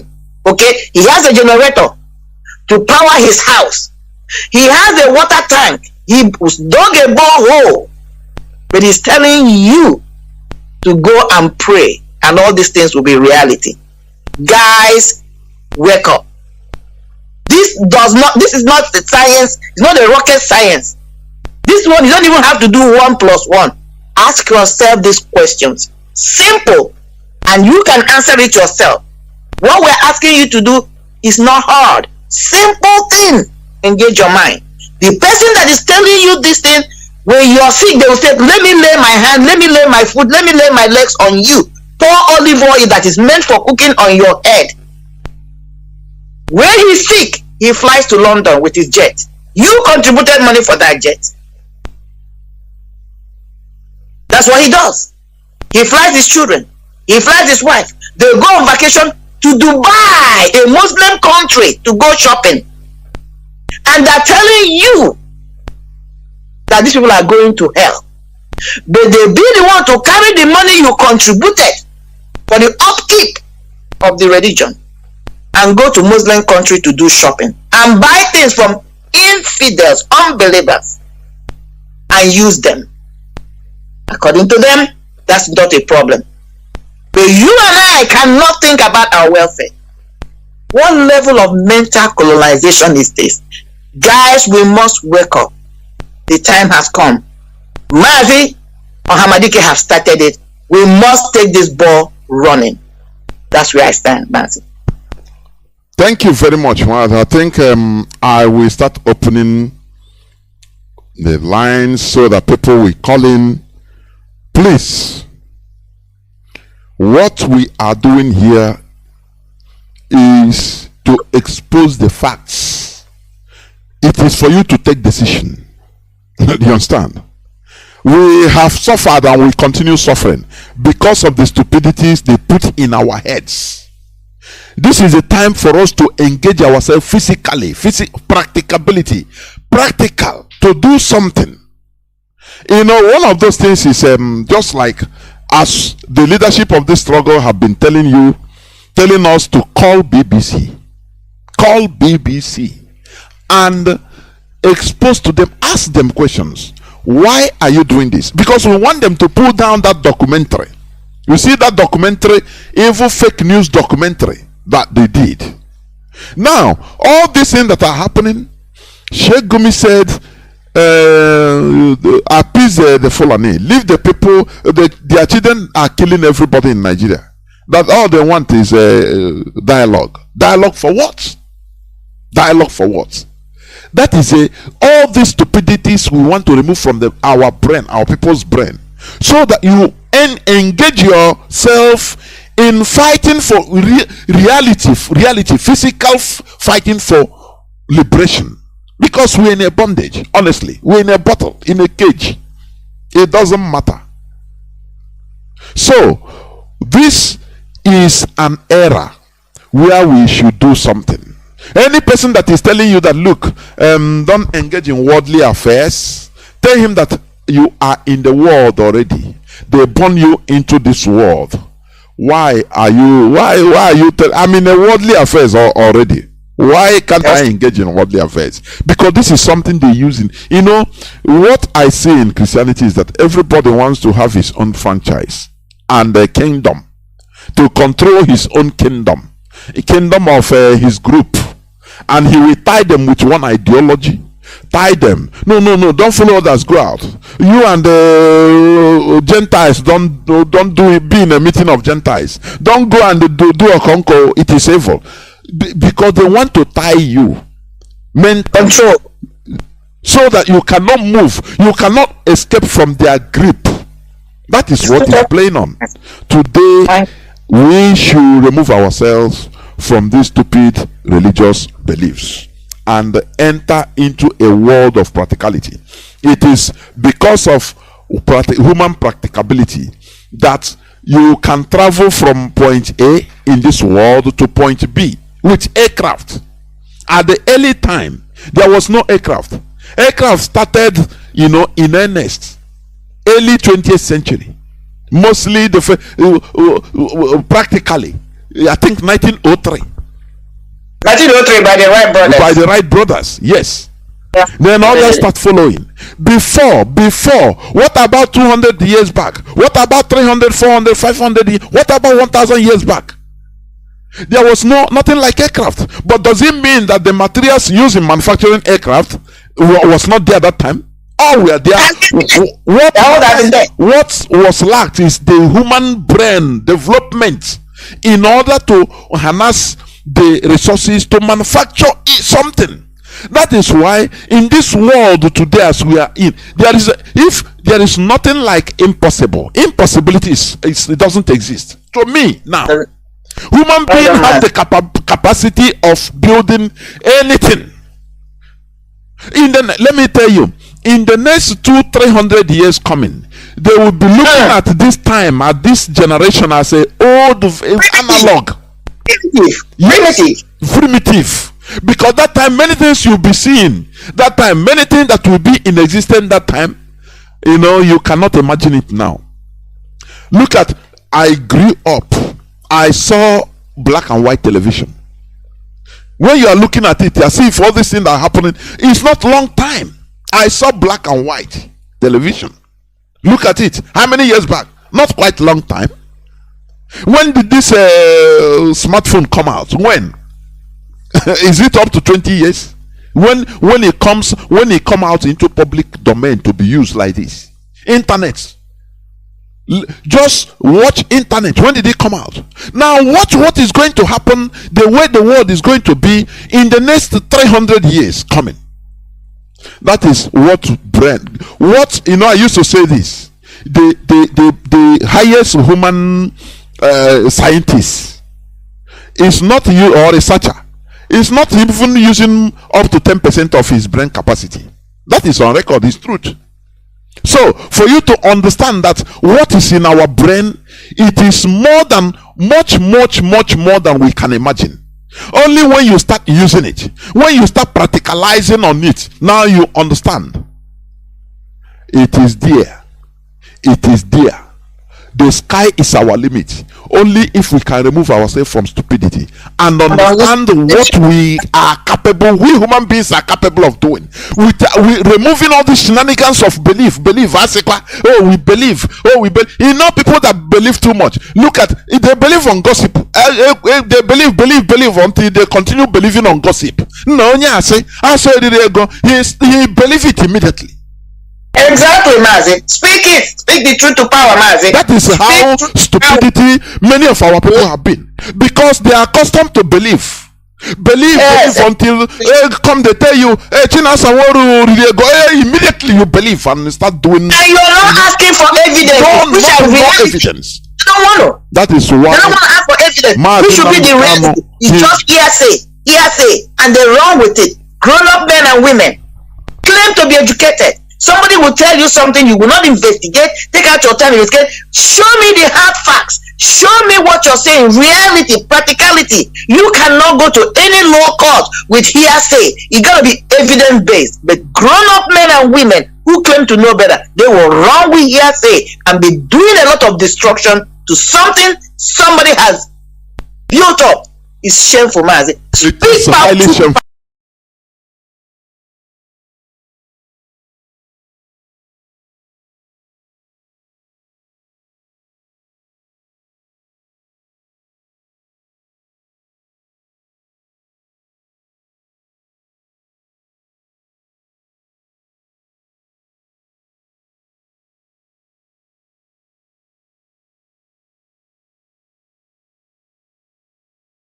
Women who claim to know better, they will run with hearsay and be doing a lot of destruction to something somebody has built up. It's shameful, man. It's highly shameful.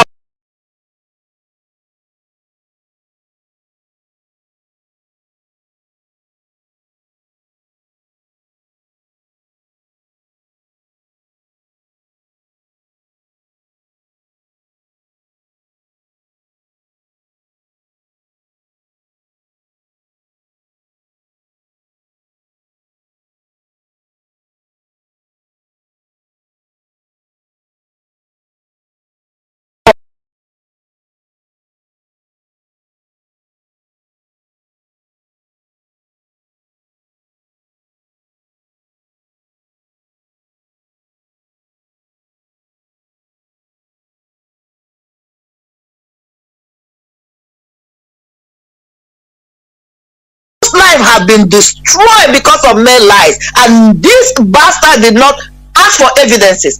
Look at where we are, trying to reduce a honorable movement to he say she say movement. God forbid, it will never happen. Look at where we are. People's names have been tarnished. If not that some of us believe strongly in DOS, tell me if these people with this concocted life have been able to dethrone, dissolve DOS, remove somebody like HOD. Tell me what will be the fate of Ohamadike by now. He will have been abandoned. Then at the end of the day, they'll come back to tell us, oh, we are sorry, it was just a lie. Oh, this person lied. Oh, this person was the one that sold Ohamadike. Excuse me? These are the effects and the destructive power of lies and crazy beliefs without substances, Mazi. I will close by saying this. I will open the lines. Look, Please. just watch where religion flourishes most is in the midst of very poor, miserable people. That is the poor minds. That is where religion thrives most. In the elite circle, even, let me tell you, even in Saudi Arabia, you know, they are going on religious law, Sharia, Saudi Arabia. But let me tell you, the middle class, the ruling elite, they don't care about Sharia. They think as they want. If they want to enjoy, they go from Saudi Arabia, they cross over to Dubai. Do you understand? They come here. Yes. A lot of them they come here on for lunch. And do anything they want to do. Whereas they are holding their population on hostage with belief. If you do this here, and the poor masses are believing, thinking that it is how they think. It is not. Abagoha. In Nigeria, where there is no electricity, that is where you see people believing too much.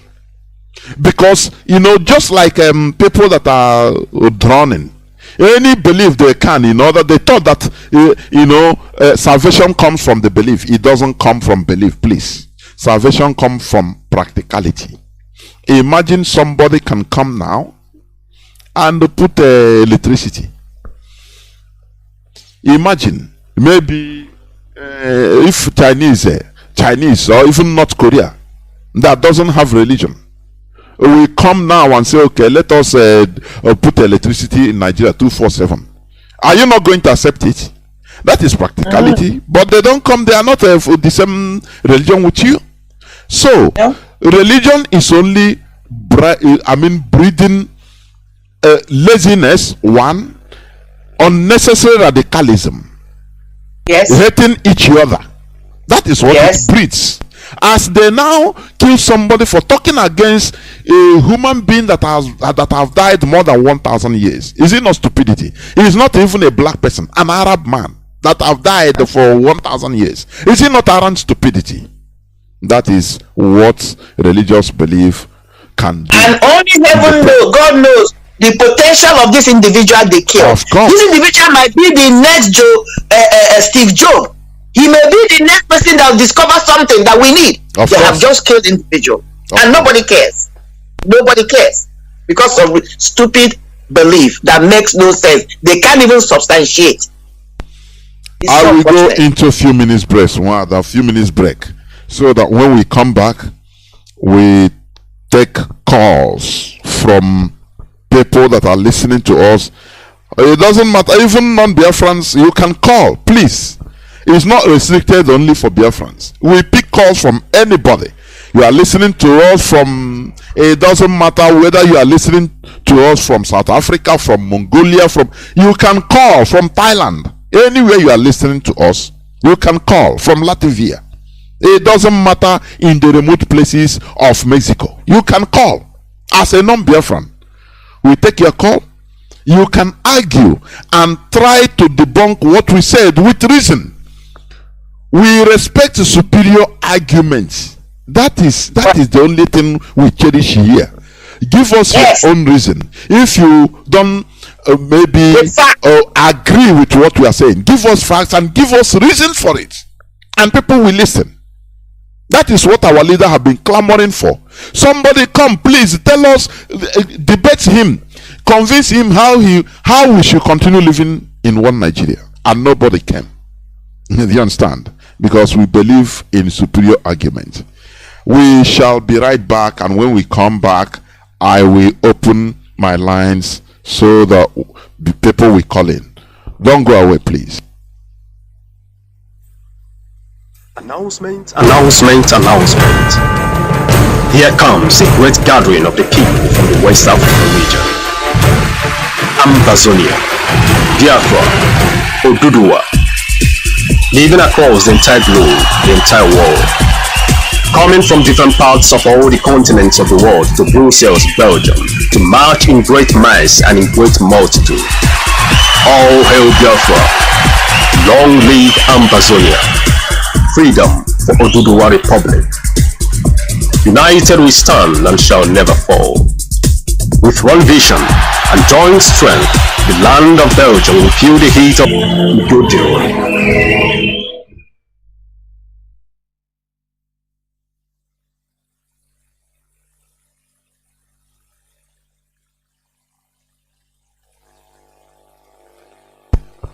Welcome back. This is Radio Biafra House of Service coming to you through Radio Biafra London. My name remains Mazi Johnathan Nwa, and with me here is Wada Marien Haider. Do not forget that today we are on religious issue, religious topics, which we have made for now every Saturday. Last 2 Saturdays we are not here because of the programs that we are held on the Saturdays. So, apart from programs or other programs, we will continue this for the foreseeable future. So, we don't shy away from anything. That is the reality. If you have opposing arguments or opposing view, please do not fear. Call. We give you time to talk. We will debate on it. That is the only thing. We allow superior arguments to reign. That's it. Our direct line is +1 213 328 6224. I repeat, +1 213 328 6224. Our WhatsApp and Signal line is +61 405 142 547. I repeat, +61 405 142 547. You can call us and give us your view, but remember the topic of our discussion today is the era of religious belief versus that of human practicability. We must continue. I have a first caller already, or first callers. They have already lined up. Caller on Signal, can you hear me? Welcome to the program. Let me on my direct line, please. I never on it. Let me on it. Go on, caller on direct line. Go on, please.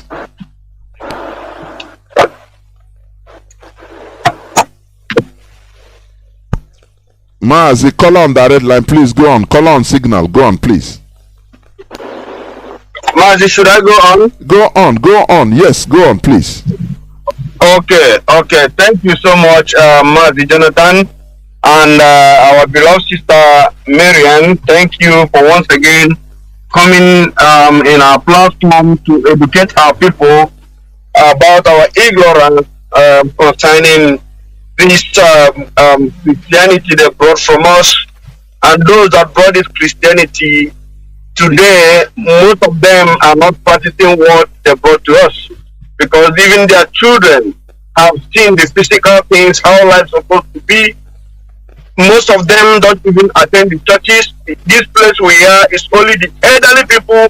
When you go to their church, it's empty, because those things they're supposed to pray for, those things they're supposed to ask for, those things that we are yearning to have, the government has made it possible for all of them to have it in their houses. So they don't need to pray about this thing. But these are what people, millions are gathering in Africa, praying every day, fasting and prayer for the Nigerian government to give them electricity. It's a shameful thing. Fellow Biafrans, my name is Mazi Johnathan. I'm calling from Austria by the special grace of Chukwuka.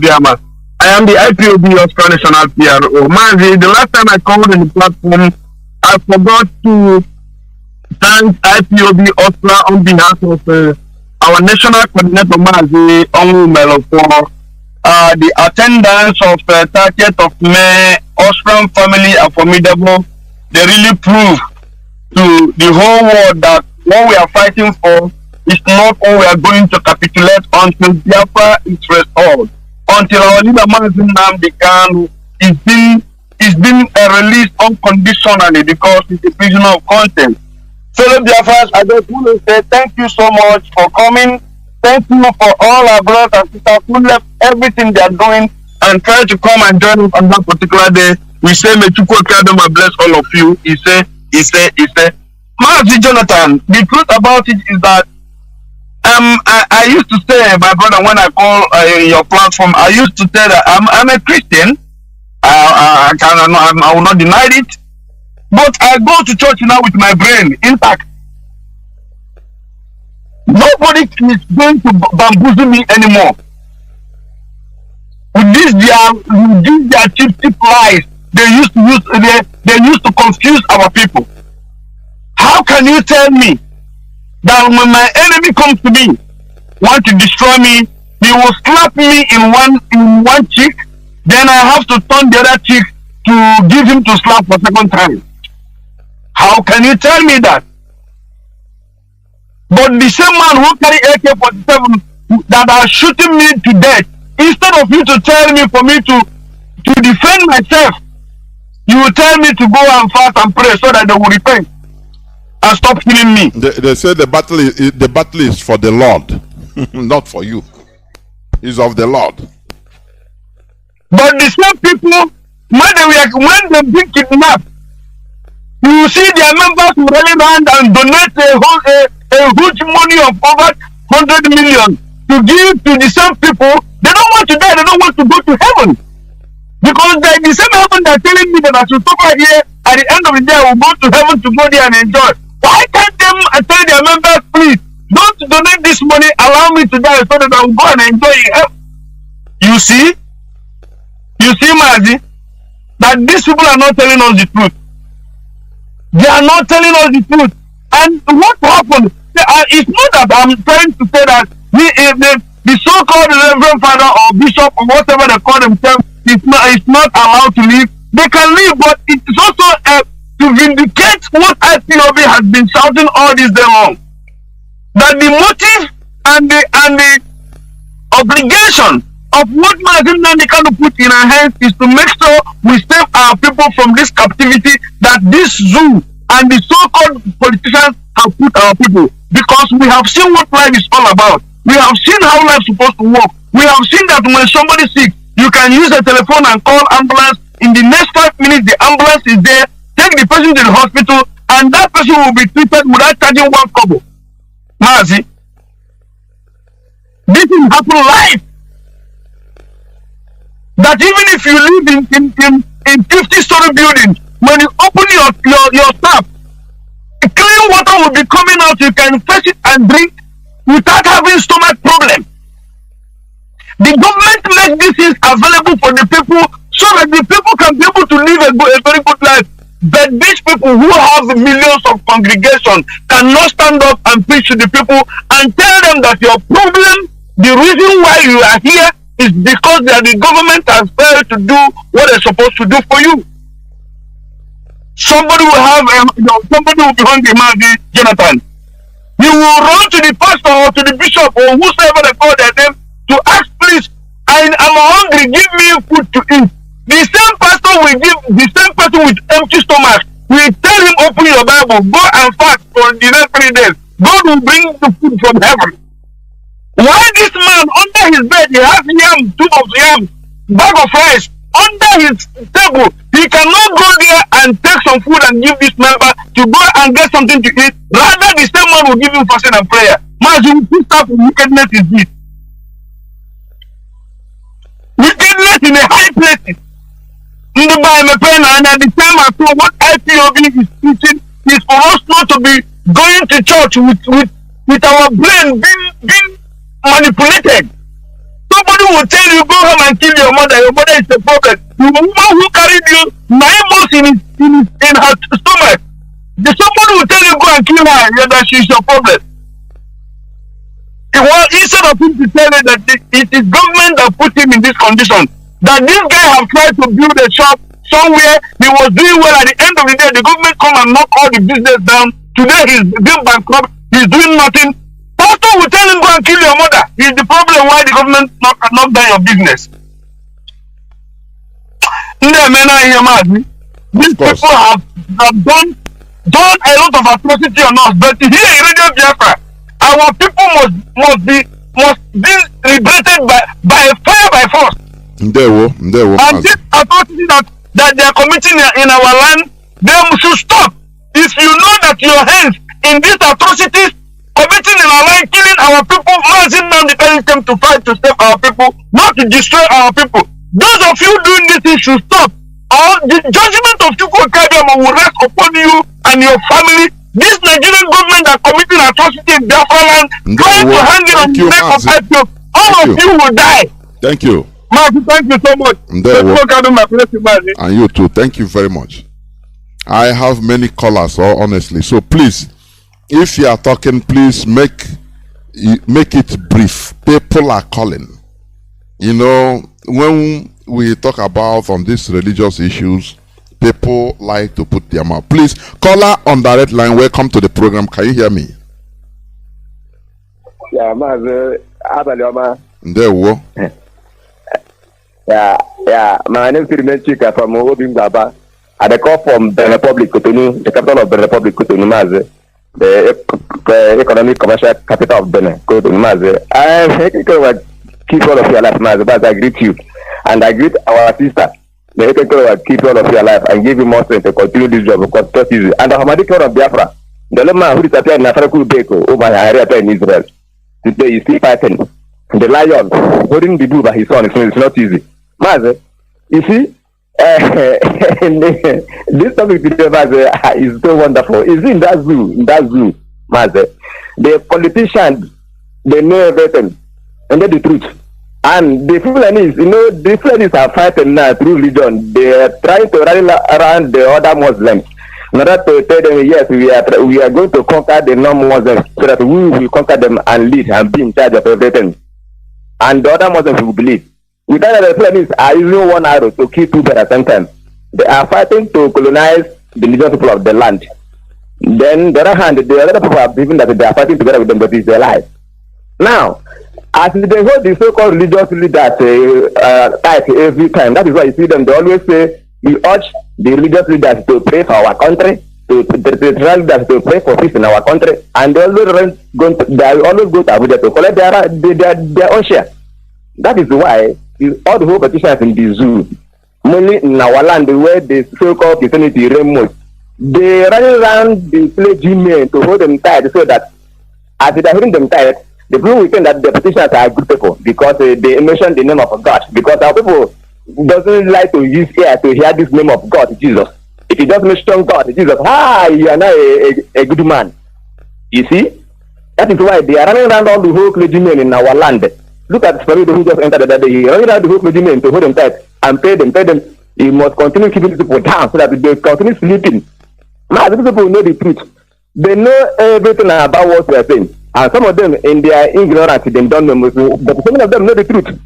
But they are using this Christianity that they brought to us in order to conquer us because history made us to know that religion was the main weapon they use in the world to conquer people, and which is the reality, Islam and Christianity. Our people now are using it in order to keep us down so that the youth can never rise up to question things or stand on their feet to question the condition the government are put them into, because the politicians are working hand in hand with the clergymen every day by the Mazi. They are working together. Mazi. I will never tell you, that's what we are experiencing here in Africa, mainly in the zoo, where this is the headquarters of the hellfire. You see, Mazi, it's only Biafra that we're going to deliver us because our people is doomed. Our people are doomed. Someone that I give lecture the other day, because we cannot speak the truth, because the Radio Biafra is where I worship. That is my religion. Because the truth, that is, you are going to hear it from Radio Biafra. The truth, they are so-called person will never tell you can never hear it anywhere. You are going to hear it in that Radio Biafra. I tell him, in church you are going to, where do you go to church and hear? What are you going to church to hear? He said you're going to hear the word of God. I mean, what is the word of God? You don't even know that. Word of God is about the truth, everything about truth. God is light and God is truth. Now, I'm not asking Jesus Christ, according to Christian religion, Jesus Christ, what was his real name and what religion does he practice? This man always preach in my street, in my area, saying that Jesus Christ practices Christianity. and his name is Jesus Christ. He doesn't even know what the man is claiming that he's following practice. He doesn't even know what was his real name. You see where the water is passing through the boat, where things have fall apart, Mazi, our people is doomed. They don't even know what they are doing, because somebody will be preaching to you. This thing you are telling, God is going to lift you up and you are going to travel to America with this thing you are doing, with this thing you are doing. But tell that person, the same person that is claiming that is blessing you today, that is tomorrow shall be well, that you are not going to suffer anywhere, that you should lift up what you are selling or what you are doing in your shop, so that you receive blessing. You Thank you, Mazi. And pour your shop. He says he's blessing you. Tomorrow the same person is seeing the same problem with you. He's still suffering what you are suffering. But if they are receiving themselves, Mazi, we have a long way to go, because Mazi, thank you. I'm starting from the public to Mazi. Good night. Thank you very much. I have a caller waiting patiently on WhatsApp. Caller on Signal, hold on also. Caller on WhatsApp, can you hear me? Welcome to the program. I can hear you, Mazi Johnathan.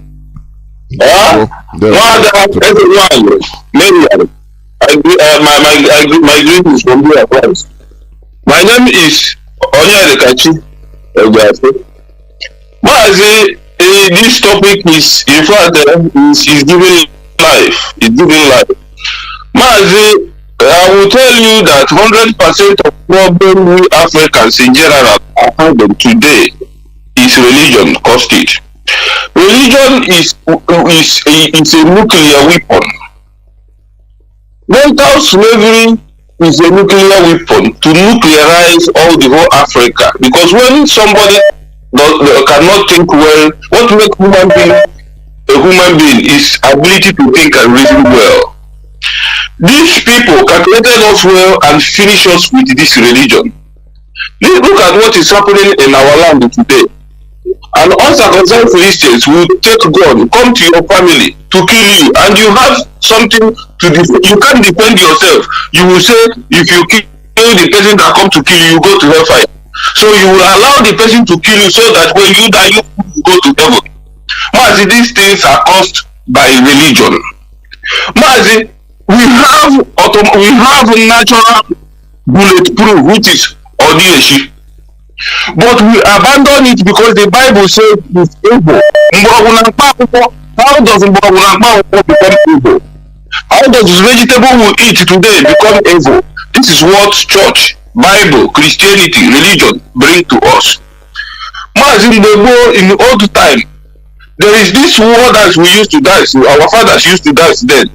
They will be cutting themselves with a knife, or they will be shooting themselves. All these things are which is placed in our land. You will go to bush, you take it, you chew it, you pound it, you chew it. When they shoot you, it won't enter. But for you to do that, you say, the church said, this thing we are calculated by British to subdue us, so that they can get to us, so that they can kill us, so that they can do to us all these things for an investment are doing to us today. Is caused by religion. Mazi, I am advising every youth, every mama, every papa in the Biafra and in Africa to go back to our ways, our traditional ways of life. Go and protect yourself.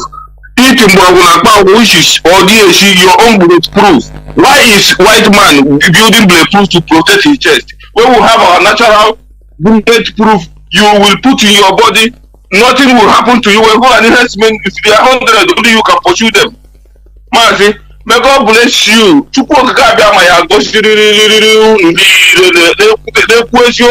That is speaking the truth about what nuclear weapon these people throw to us, which is mental slavery.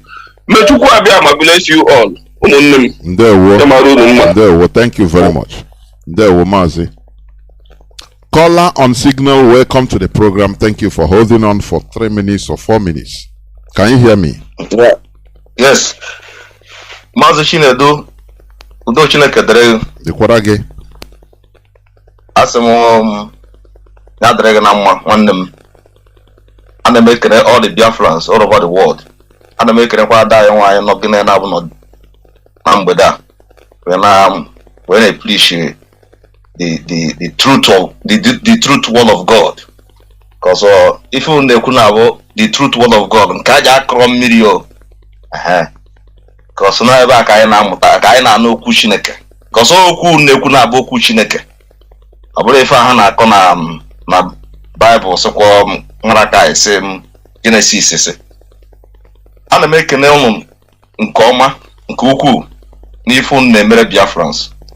Ọ dịghị easy every day. Ọ dịghị easy asị Chineke gọzie unu. Ma bịa na religion, ihe gbasara religion. Afam bụ introduce my afam bụ mmadụ ka eji aga. I'm coming from India. Abịa na religion, ife religion megoro na baya the damage the whole youth. Many youth. Look at there is one man, Yoruba man, gara church. Pastor say na no omwe bunch, omwe no. No more bunch na ata me na progress ada na ifo na eme. Ona we were mma. We gbu omwe no. Na Nigeria, na zoo bu Nigeria. Amaka ụmụazị janwa be ife ọbụla chiri we buru winch to that man. Ọ bụrụ ife religion na cause. Ọ hapụzie pastor hapụzie gọọmenti. Ọ ya agwa na gọọmenti jie ịga n'iru. Na gọọmenti ji enweta ha ọrụ. Na agba na ụmụ the man gbusi ụmụ. Then abịa na our pastor kidnap. Ifuru na ọ chọrọ ịnwụ. Ọ chọrọ ịdụ ndụ ga heaven.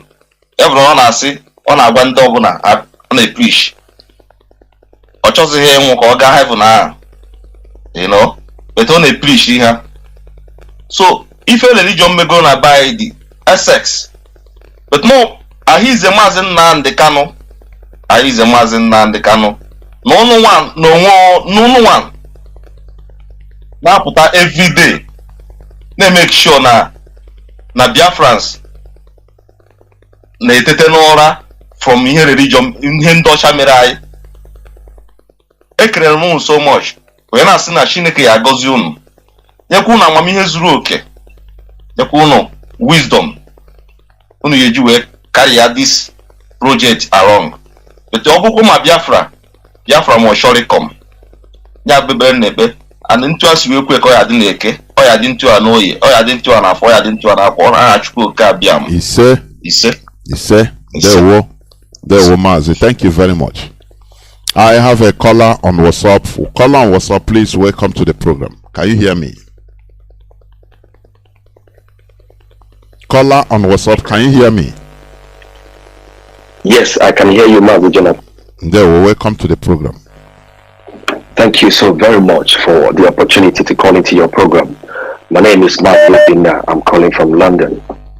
Mazi Johnathan, thank you so much for your submission tonight. I also want to say a big thank you also to your co-host, Marien as well, for coming into the program tonight. Mazi, there was a time we spoke about this, and we said that we need to emphasize more on religion. That if we can break religion as a spell on our people, we are very close in breaking their freedom, in breaking all the barrier that has locked all their potentials in life. Mazi, I want to give you in summary, I wish I could have just a little few minutes in summary of what you have shared today in an analytical perspective, so that people will pick this in the way that they should. Mazi, religion is the belief in and worship of a superhuman controlling power, especially a personal god or gods, or a particular system of faith and worship. Mark these two words, faith and worship. That's number one. I will bring this down to Christian religion because that affects most of our people. Mas, the Christian religion is divided into two. Old Testament. Old Testament encompasses history, poetry, wisdom, and prophecies. These are what is contained in the Old Testament. And Old Testament has 39 books. Don't make this mistake. And again, Mazi, in the New Testament, it contains similarities with the Old Testament. History, letters, prophecies. The difference between old and new is just new contains letters mainly written by Paul, but the old contains most of the prophecies. In the New Testament, it has only one verse, which is the Revelation, which contains the prophecies. But that's not the issue tonight. Mazi, the issue with most religion, especially Christianity and Islam, is that most of them are commonly held account. In fact, the biblical inspiration the biblical inspiration that Christians believe, that is the way the Bible is written, is dictated by God. They believe that it was God that authored the Bible, meaning God speaks to people and they write it. The same account is what the Islam collected as well, copied, and told their followers. God also dictated the way they wrote Quran. But that's not my business tonight. Mazi, what is belief system? Belief system is designed for the lazy man, lazy woman. Belief system is designed for the weak. Mazi, is for those that are bereaved of reasoning and common sense. They subject themselves to belief system. Mazi, what is prayer?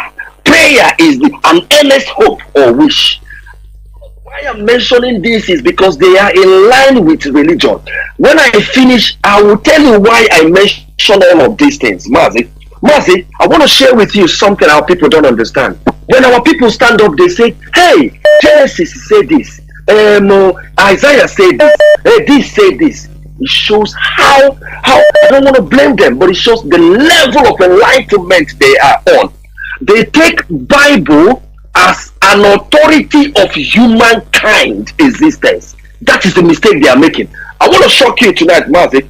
Mazi, do you know that when my people quote Genesis, they say God will say it in Genesis? I want to open their head on how they should begin to read the Bible so that they can understand the century where we live on. Mazi, do you know that Genesis is written by Moses? Who is Moses? They need to go and learn who Moses is then before they can take the authorities in Genesis as their own authority by God. Mazi, I want to shock you again. Who wrote Luke? Luke was written by who? Luke. Who is Luke? Luke is actually somebody that learned Christianity from Paul. So the reason I'm bringing this thing to you is that so that when our people is quoting, hey, Luke who said this, Acts of Apostles said this, they don't understand how they were written. Luke was just an ordinary man in the street. Luke was just nobody. It was Paul that taught him. And you have an episode in Bible called Luke and Acts of Apostles. Now, if you come to New Testament, to almost Paul wrote more than half of the New Testament. Mazi, who is Paul? Who is Paul? Let me shock you today, Mazi. In our 21st century, Paul would be assumed to be a former terrorist. 21st century description of a former terrorist, a repentant Boko Haram. Paul would be assumed to be a repentant terrorist. Ask me why. Do you know that Paul was initially a persecutor of Christians? He was killing, murdering, destroying Christians. Out of a blue light, Paul just repented, and God called him. He became who? Association of God. God started using him, converted him from Saul to Paul. Now he wrote more than half of New Testament, and somebody sit down and is quoting epistles and the letters of Paul as an authority. Mazi, I don't want to spend more time on that. Let's go down, Mazi. Now I want to bring this because you don't have more time for me. I want to summarize this. Bring science in line with religion. Mazi, what is science? I want you to see the difference between religion and science. Science is the intellectual and the practical activity encompassing the systematic study of the structure and the behavior of the physical and the natural world through observation and experiment. I want you to mark two words: observation and experiment. These two key words, you will not find. It is a substitute in religion. Religion is what? Remember, I mentioned two words I want you to mark before, if you can remember. It is based on faith and belief. No experiment and no observation. That is the religion and science, then I will go further again. Mazi, please summarize. Putting this man. This is the people they should spend their time to idolize. The people they should love. They should Mazi, please summarize your people that have submission. Summarize, please. Mazi, there are many people calling. That they should talk about Einstein. He is the man that made us understand what time, space, mass, motion, and gravity is. They should talk about him. They shouldn't be believing unless say somebody is telling you to go and have faith. Go and have faith. Somebody slapping you, giving the next cheek. This is nonsense. Arab nonsense. Master, they should go and talk about Maria Curie. Maria Curie is what? She is the one that pioneered research on radioactivity. Without Maria Curie, everything you are doing on radioactivity that brought about telecommunication, that brought about X-rays you're doing today, Mazi, you are in shambles. You are in blind. Thank you, Mazi. Nobody talks about that. She brought that up. Thank you, Mazi. Thank you very much. I have many people calling. If I say summarize, please try to summarize. Thank you very much. You know, belief, if we continue analyzing it, I say, see the Almajiris, they believe now. What they know is they will tell them in mosque, Allah said, don't vote for Onyamene. And they believe, and these are jara in human beings, nothing in their head. That is what belief can cause. And when we talk about Almajiri, some people think that it doesn't concern us. Let me tell you, if we continue in Nigeria with the way people are being pushed into a belief system, religion, before God and man, our people will be worse than Almajiris because of the bad system. They understand the evil system in Nigeria. Caller on WhatsApp, welcome to the program. Can you hear me? Caller on WhatsApp. Yes, I can hear you loud and clear. Mazi Johnathan, good evening. There we This is Nnamdi calling you from. Please, there's a question I want to ask, and I want you to give me the reply. Please do. Yeah. You said everybody should come and give his own opinion. Of course. In this, I've been listening to this religious program for the past 3 months. You and our sister have been coming on air. But there's one of our regular caller who normally call from Biafra land. I don't want to mention his name, but he knows. He normally call and he start quoting quotation that Mazi Alozie or Mazi Izumunike, or he will now call our director of state that God said, you calling Samuel, calling Timothy, calling Esther. Each of the radio programs, you normally come quote Bible, and after all the rest, then I keep on asking, are you not aware of this? Since we know that our problem is this religion, why must somebody come to the radio and still telling about we should go and be reading some quotation from the Bible, and you people accept that? That's what I want to ask you. Okay, thank you, Mazi. You asked a very tricky question, but let me tell you one thing. Everybody has the right to say something, just like as you are asking questions now. Maybe you know, in a gathering of millions of people, do you know that this question you ask, some people might be angry about it? People listening, do you know that? Yeah, people are angry already. It's exactly the same thing. So if you come, we are not talking about, listen, you know, just like Mazi said, we are not per se against all religions per se. What we are doing is exposing facts. Mazi said he is going church now. He's a Christian. I can say I'm a Christian. You understand? It's identification. You understand? But I can say I'm not practicing, but I'm a Christian because I'm born into Christianity. You understand? That is the thing. You know, our leader, just like our leader used to, he was born into Anglican church. But anytime he's talking against Britain, what they did, of which is reality, does he demonize him? Or does he make Britain not to grant him naturalization?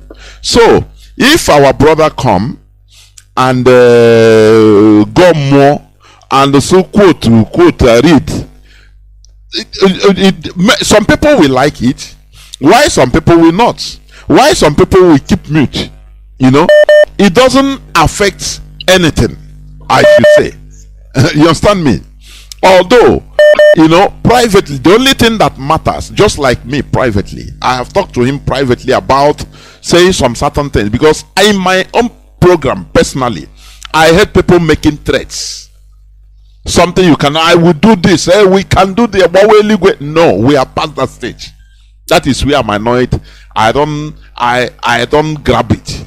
But as for any other thing, just like one other brother one time also, he get a kind of, whether he's offended with, how can this our brother be quoting Bible, and after he will go more in our tradition. And I say, are you, so you divide the spirituality now? You know, okay, there is a spirit different. They are different. You think that as we have tribes, maybe that's how spirituality, I mean, spirits have tribe. An Islam, a person in Islam, he don't have the right to pray in Christian own way. Somebody in Hindu, he don't have the right to pray in Buddhist. Somebody in Buddhist don't have the right to pray in Christian. That is human something, please. That is why I say, you see, enlightenment puts you above religion. I'm telling you honestly, you can absorb spirituality advantage from any religion. I say every religion. Once you have enlightened the spirit, you are no more acrimonious as a religious person. If you meet a Muslim that is enlightened, it's the same thing. I met some of them. They say all these things. It's just people that are scammed. He's a Muslim, but he's saying that all these people now just the same way we also do. So you see that it's an enlightenment makes you grow more than you grow higher above religion. In as much as you can enter any church or mosque or anything, do anything without feeling anything. You understand? So our brother, we cannot stop him and say, no, don't call and say quote Bible. No, we cannot do it. If you call, after all, our leader quoted Quran. Have you forgotten? He quoted Quran. What we are exposing here is the evil in the belief in religion. You understand? The evil, the facts about it. Now it is for you to make decisions about. We cannot come and gag somebody and say, no, don't say this, don't believe what you believe, don't say this. No, it is wrong when we say that.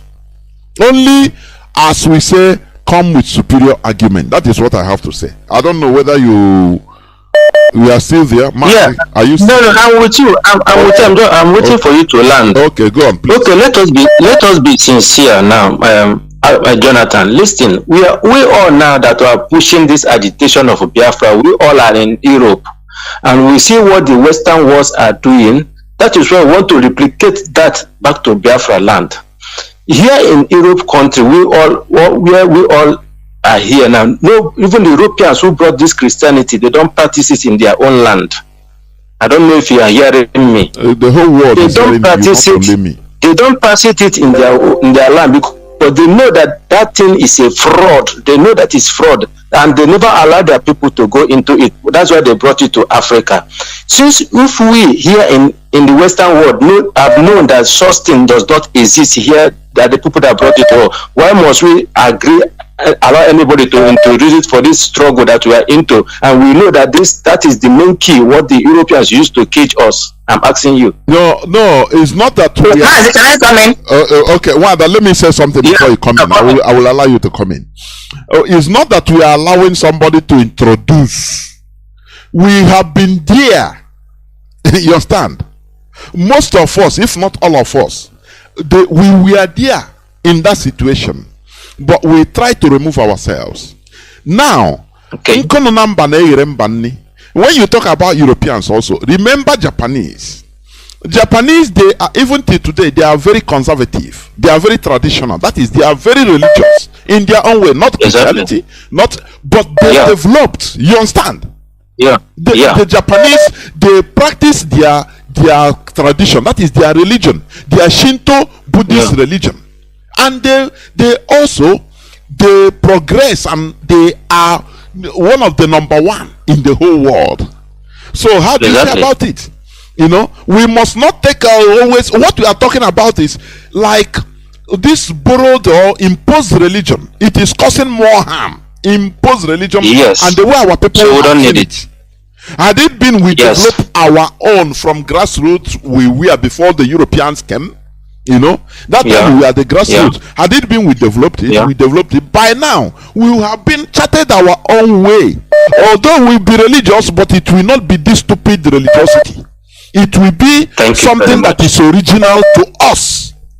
Do you understand? Just like the Japanese. That is why Japan, I used to say it always, they resisted European Christianity for 265 years to be where they are today. They resisted it. They said, no, we have our tradition, it's our religion. You don't need to impose your own for us to develop. We can develop through our own system, our own religion. Now you remove something that is bad in your tradition and imbibe something that is good. From time to time, as time goes on. So that is the thing. Wanda, if you want to say something before he continue, please. Yeah, I think you kind of said it up. The only thing I will add is this, because you just now you tell what I wanted to say. But let me address my brother. My brother, good evening from here. That was a very poignant and serious question. Now, in the Western world, just like you, I can't remember where. I think you're calling from, London or where, but it will not be fair to say they don't practice religion. They do, but they call themselves secular society. What does it mean? Everybody have the right to practice religion, but that is not the lightning rod. That's not the North Star that directs or governs the society. That's the difference. So because they found that, just like you and Mazi rightly said, there was a time they were in the period where our people are now, but they came to the realization that this is not going to take us anywhere.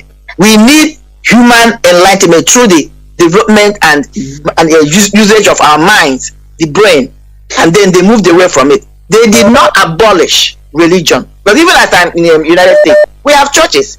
Everybody has abolished religion, but they remove it from being the central governing belief or system, and brought what you call the government, the secular government. That's what we're saying.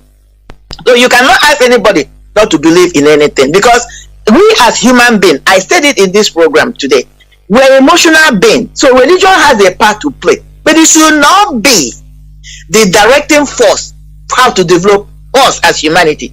Number two, again, Mazi said it, and you agree, I can hear you acknowledging that. There is a reason. I made this argument a long time ago. God, in his infinite, I believe there is a force we call God. I believe in that. But I can't impose my belief on anybody, because there is a reason why God made tribes, locations, geographical locations, put different kind of species of trees, things that are unique for that area. There's a reason. He didn't make it unique. So place people in those locations with certain kind of belief. That's when we're talking about religion and belief. Those beliefs are what should be the religion, traditional religion of the people. There's a reason they developed that religion.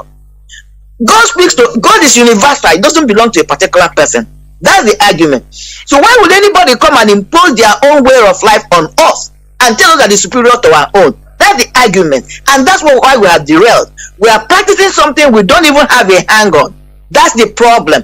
If we are continuing in our traditional way, which is our belief, our norms, our values, built on it, let it go through evolution, would have been better off. That's the argument. Because as I was born in Umunoha, I didn't choose to be born there. But I believe there's a reason why I was born there. And that because my parents were practicing Christianity or religious Christianity. That's how I became a Christian. I could have been born in Iran. I could have been born in Iraq. I could have been born in Afghanistan or even the northern part of Nigeria. The tendency for me to be a Muslim will be higher. Simple as that. So it's my location that determines my natural values or the belief I choose. I don't really choose it, and it's imposed on me.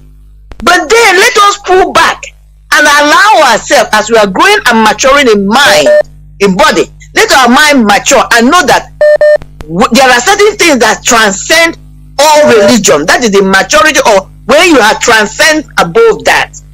You can look at religion as something that is for emotion, comforts the heart, okay, gives you hope, but it doesn't solve real problems. Well, that is like alcohol. When you are stressed, you go hit bottle. Exactly. In order to forget reality. It doesn't solve your problem. That problem is when you come out of that sedation, your problem is still there. Just like somebody taking drugs to numb pains. Once that pain, the effect of the drug, whether it's pharmaceutical drugs or street drugs, once the effect goes off, that thing that is hitting you is still there until it's solved. That's what religion is, and that was why I invoked it as the opium of the world. I don't know whether my brother addressed your question. Hey, I'm still with you. Go on, Mazi, go on and round up, please. Yeah, for me, let our callers take over, and for we just to know that our problem is religion, and we must not continue allow anybody to still go into this religion, because let us go away from this thing that it's something they impose on we. It wasn't our own making. It never come from our forefathers. It was imposed for them to slave us. So we have to move out from it. Good. Thank you, our sister and our brothers. Continue. Thank you. That is why we are preaching. But the only problem I have when you use the word allowing somebody, that's the adjective there. We are preaching to remove that fog, to remove that illusion from our people. That's what we are doing. But you cannot force anybody. Just like when Mazi started, Mazi or Hamadike, he did not force the ideology he has now on anybody. He continued to preach, and as people began to listen to him, the light began to come, and they begin to embrace it. That is the objective here. Of course. Okay. Caller on direct line, thank you for holding on. Caller, some signal on WhatsApp, please hold on. I'll come to you. Caller on direct line, can you hear me? Yes, thank you for taking my call, Mr. Jonathan. There we go. My name is Obiora Mba. I'm calling you from Houston, Texas. There we go. Actually, the introduction of Western culture has put Africa and Ndibo in a very, very deep hole. And every time you guys are coming online to help us to come out of that hole, it's a big hole. And I'm also calling to contribute to help to bring our people out. When the Europeans came, they forced their religion and language, and they told us that God is human being. God is not in human form, because if God is in human form, God will not be in the sky. We have traveled widely. If you travel past this sky, the cloud we are looking at, you see wind and cold. The higher you go, the cooler it becomes. So there's nobody in human form that can live there. And the Bible told us that God is in human form, that is in the sky. No human being can live, or a human form can live up there. God is nature. Nature is the air we breathe, the trees we see, the water, the rain, the valleys, the hills, the gold underneath, the oil underneath the land, and every resources in the land. All those are nature. And when we are born with all the things we need to survive in any particular environment that we are born. You don't need anybody to come and give you anything. You have to work hard, practical, to survive, to make changes, to make innovations. That's the only thing that can make a change. But naturally, nature has given you everything to survive in your environment, any environment that he produces, just like the snakes in the bush, and the lions in the forest, and the elephants in the forest. They all do everything they need to survive. So you don't need any other person to help you. Calling on God to help you, anyone to help you. No, you have to help yourself to make the changes that you need to make. Like the decay process that we undergo when we die. Everybody undergoes that decay process. Be you the Pope, be you the Reverend Father, be you wherever you are in the church, whether you are not going to church, you still go through that process. Chemical decomposition. Everybody goes through that, And so religion cannot do everything for anybody. Everything that happens during this our lifetime. The last time this prelate was kidnapped. No, Jesus told him that he will be kidnapped. His position in the church warrants that Jesus would have told him that there are kidnappers on the road. But no, Jesus didn't tell him anybody, because nobody can tell you anything. And then when they kidnapped him, Jesus or religion didn't come to bring him out. He has to call his people to start looking for money, practical, like you guys have been saying. And he paid that money and he was released from that place. So our people are misplacing foreign religion. We are misplacing it. We are misplacing foreign culture. Everything the foreigners brought in. Don't you see our lawyers? They are wearing all those nonsense they are wearing under the heat. And they are trying to interpret Western law, this and that, Western law. But before, all those we have before, those are our judiciary system. If you know that you do this thing, this is the repercussion, you will not do it. That's why when they came, they didn't see any criminality in our land, and they went back and trying to find a way to destroy our culture, so that they can be able to influence us, and that's why we find ourselves in the position we find ourselves today. Thank you, Mazi. That's all I want to contribute. I want to thank you for giving me the opportunity for contributing to the program. Thank you. We must continue. Caller on signal. Welcome to the program. Can you hear me? Caller on signal. Mazi. I can hear you, Mazi. Good evening from here. Welcome to the program. Thank you, sister. Good evening to you also. My dear brother. Thank you, God bless. Yeah, thank you, my sister. What we are saying here is to enlighten our people, to help them understand exactly how the West, especially we in diaspora here, who have been here, and even I live in Italy. Sorry, I don't introduce myself. My name is Amy Chris. I'm calling from Italy. So we that live in Italy here, we are the religion, the Catholics. We are the Catholic religion. Please, because when we talk about religion, even our traditional religion is religion. So that's it. Go on. So where the Catholic religion started here in Italy, do you know, sometimes when I tell them my name, they will be amazed. They say, is this your real name? Do you know why they ask that? Because they become something. You are answering their local name. Yeah, their native name, their religious name, just like Mother Uzochukwu. Exactly. Just like you go to India, far away India, you saw an Indian, you ask him, what is your name? You say Emeka. Aren't you going to Emeka? Of course. Of course, that's what they're being shocked. But sometimes some of them doesn't even believe that is my name. They say maybe it's a name that I answered when I came here. Unless I bring out my document and show them, they say, yes, indeed, this is your. They have it in mind. They might not tell me that they don't believe that it's really indeed my name. But it's only when something happened, maybe coincidentally, I took out my document, they saw that name. They say, this is your real name. I say, yes, of course. You never believe me. Sometimes, if not matter of documentation, I could have just write that name off immediately. But it's a type of documentation I've been documented with that name here. I find it difficult to change it, the protocol and the nonsense around it. So, is this what we are doing here is practicality you're talking about. So let me tell you, what you say, you're right. Let me, before you continue, about this name. You know, when we answer Jonathan, this and that, many people will hear, why don't you say it has been in the documents?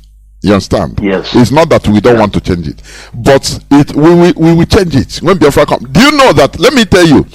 Do you know that the Jews they underwent the same thing?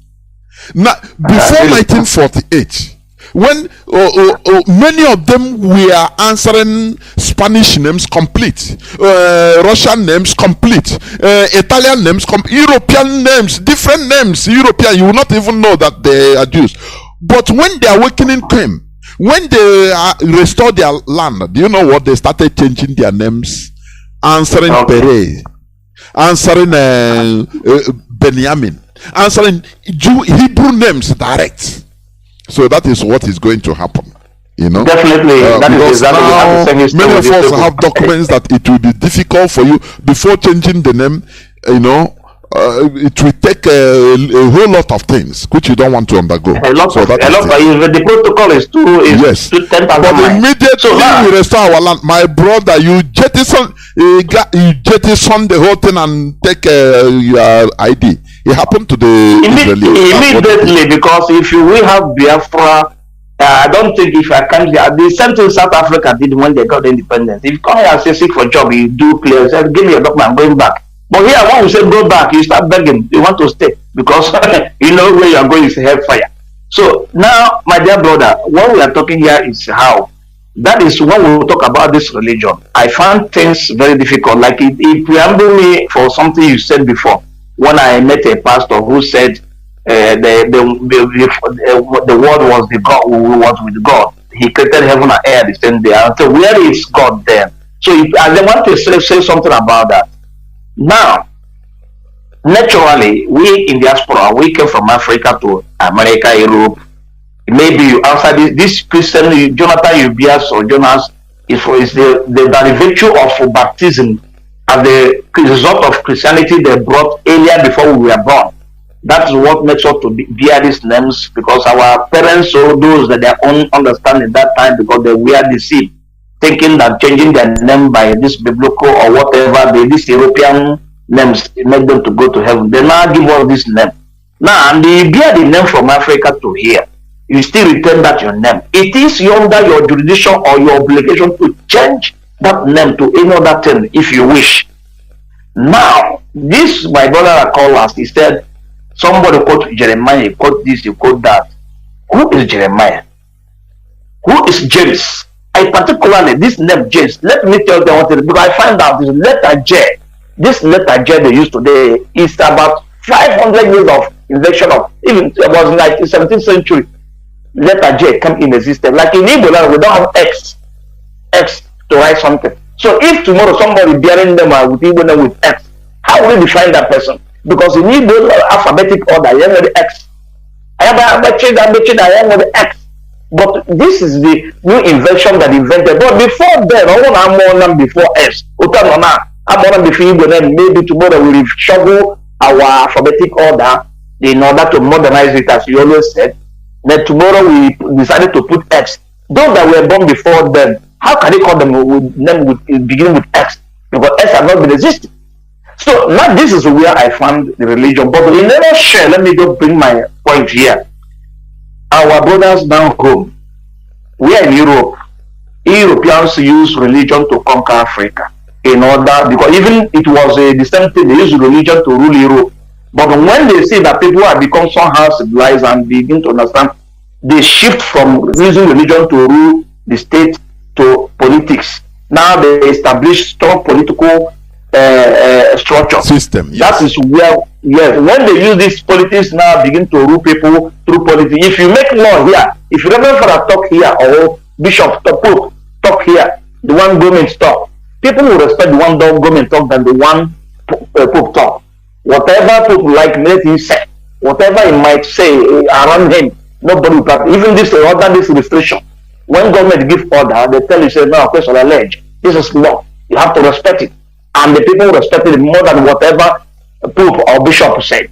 So now, this is how they shift from using religion to govern people to use politics to govern people, and people abide to government because government now.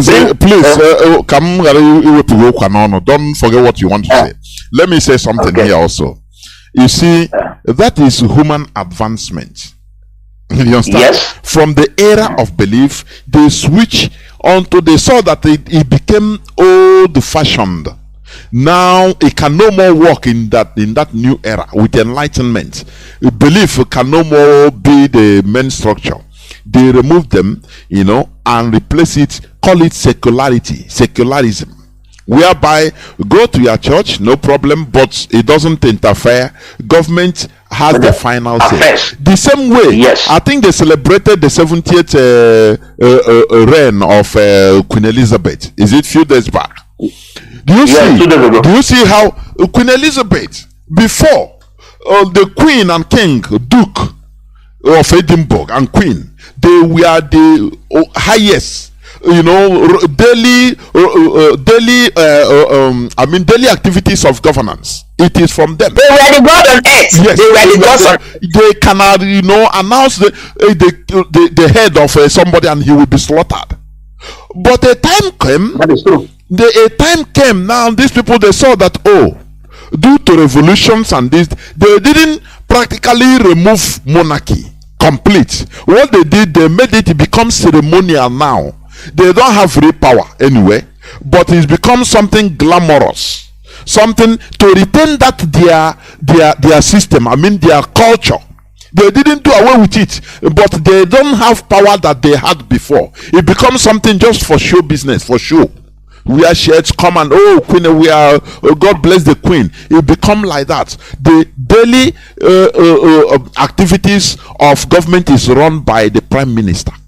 You understand? You see, that is how things develop. Human beings act. When you see that this one is old-fashioned, now you need to change. You make changes when necessary. That is what Biafra is all about. We follow the events of the world, of the system, and of things. We know when to change, when to imbibe in changes, and continue with the mainstream world. That is what it means. Mazi, go on, please, and try to summarize. Thank you very much for your analysis. Is also fantastic, and it will be to implement them. The fact is that when the Europeans have seen that they have already moved from monarchy system, even King Charles, do you know that there was a first Bible wrote that's called Evil Bible? King Charles called the Evil Bible, and he demanded to recollect the whole Bible. It was unfortunately almost 4 of them or 8 of them were missing. They couldn't collect the whole Bibles. But he gave the person, the King Charles gave penalty for the person. I think about 20,000 pounds there. Yes. The what they Yes. all. Yeah. So now, what am I saying? Our people ought to understand what we could have do, because now last time I say something maybe somehow that we could have saying this is what our people will do, this is what they will do.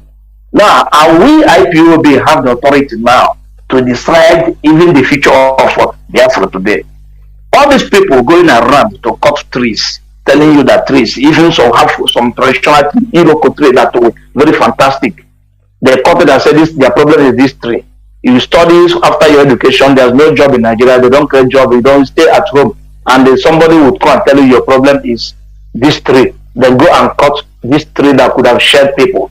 Just like when I gave one of my uncles, cut guava, cut mango, and we are looking for shelter where we used to stay. And that is nonsense. So we have the authority to stop our people from all this nonsense, because our people have proven that what they are doing is out of ignorance. Those in religion, those in politics. I told you last time that our people don't understand politics, neither religion. They don't understand it. These politics that play today, white people are playing them, Europeans are playing them, politics of the game, black and white. They show them white and white, the other side is black. They follow them sheepishly, and those in politicians. Those in religion, we are here in Europe here, where they worship. Do you know that in the night, I told one father one day, said that if what people are doing in Europe is not worship. Do you know what the father told me? He said, if really they people in the East, let me Catholics or religious people in Nigeria, if they don't go ahead and finish, no European person will enter heaven. You do know why? Because the way they practice religion, Rome is different. They use if you go there where you see danger, you stay there, danger will kill you because you need to actually believe. And that is not the answer. The answer is practicality. When you see danger, you move. So this brother call about, let me round up, this brother call about somebody calling there. Yes, actually religion is our problem. But what we are talking here is how you practice that religion. Remove it from your daily activities and your practicality of how to get your independence and freedom. Remove religion from it, and you see ourselves will be free. If you go to church, you come back to church, you are sick, you go and buy medicine. If you have problems, go and solve it. Don't look for religion to come and solve it. Don't believe in any religion will prove, or somebody will come from heaven to deliver you. You need a job, create a job. You need to invent something, invent it. God will not come from heaven to invent how to use pan. It's somebody to invent how to travel on the road. by road signals. Tell you that it is left here, is right here, is here, is here. If somebody invented it, it does not come from heaven. So this is things we do practical, so in order to achieve our goal. Thank you, Mazi, and God bless you. There were, Mazi. Thank you very much. We must continue. I have callers lining up. I have a caller on WhatsApp that has been there. Caller on WhatsApp, can you hear me? Welcome to the program, please. Yes, I can hear you. Thank you for holding on for almost 19 minutes. Go on, please. That's the least we can do, because we are in a war front. Thank you, of course. Mazi Chinedu. My name is Mazi Chinedu. I'm calling from Ireland. Mazi, I'm kenere nwada gịnị a na-apụta oge ọ na wee na-agwa ya okwu mmụọ Chukwu. Achọbụghị m ịkpọ na mgbede a, but just maka this our brother kpọrọ gbasara dibịa anyị na-abịa gọrọ anyị ọfọ ndụ na redio Biafra. Ka mere nji wee chọọ ịkpọ. Ọ na m n'olu the man sef obi a na-atọ m biko. Amaghịzi m ihe mere na m anụkarịzi onye ya na your own program. So ya mere nji chọọsị ka m tinye ọnụ karịa discourage. Mazi okwe na where group of people are, that, you must apply politics. That is what our people fail to understand. Because maybe some people will be hearing my voice and be annoyed.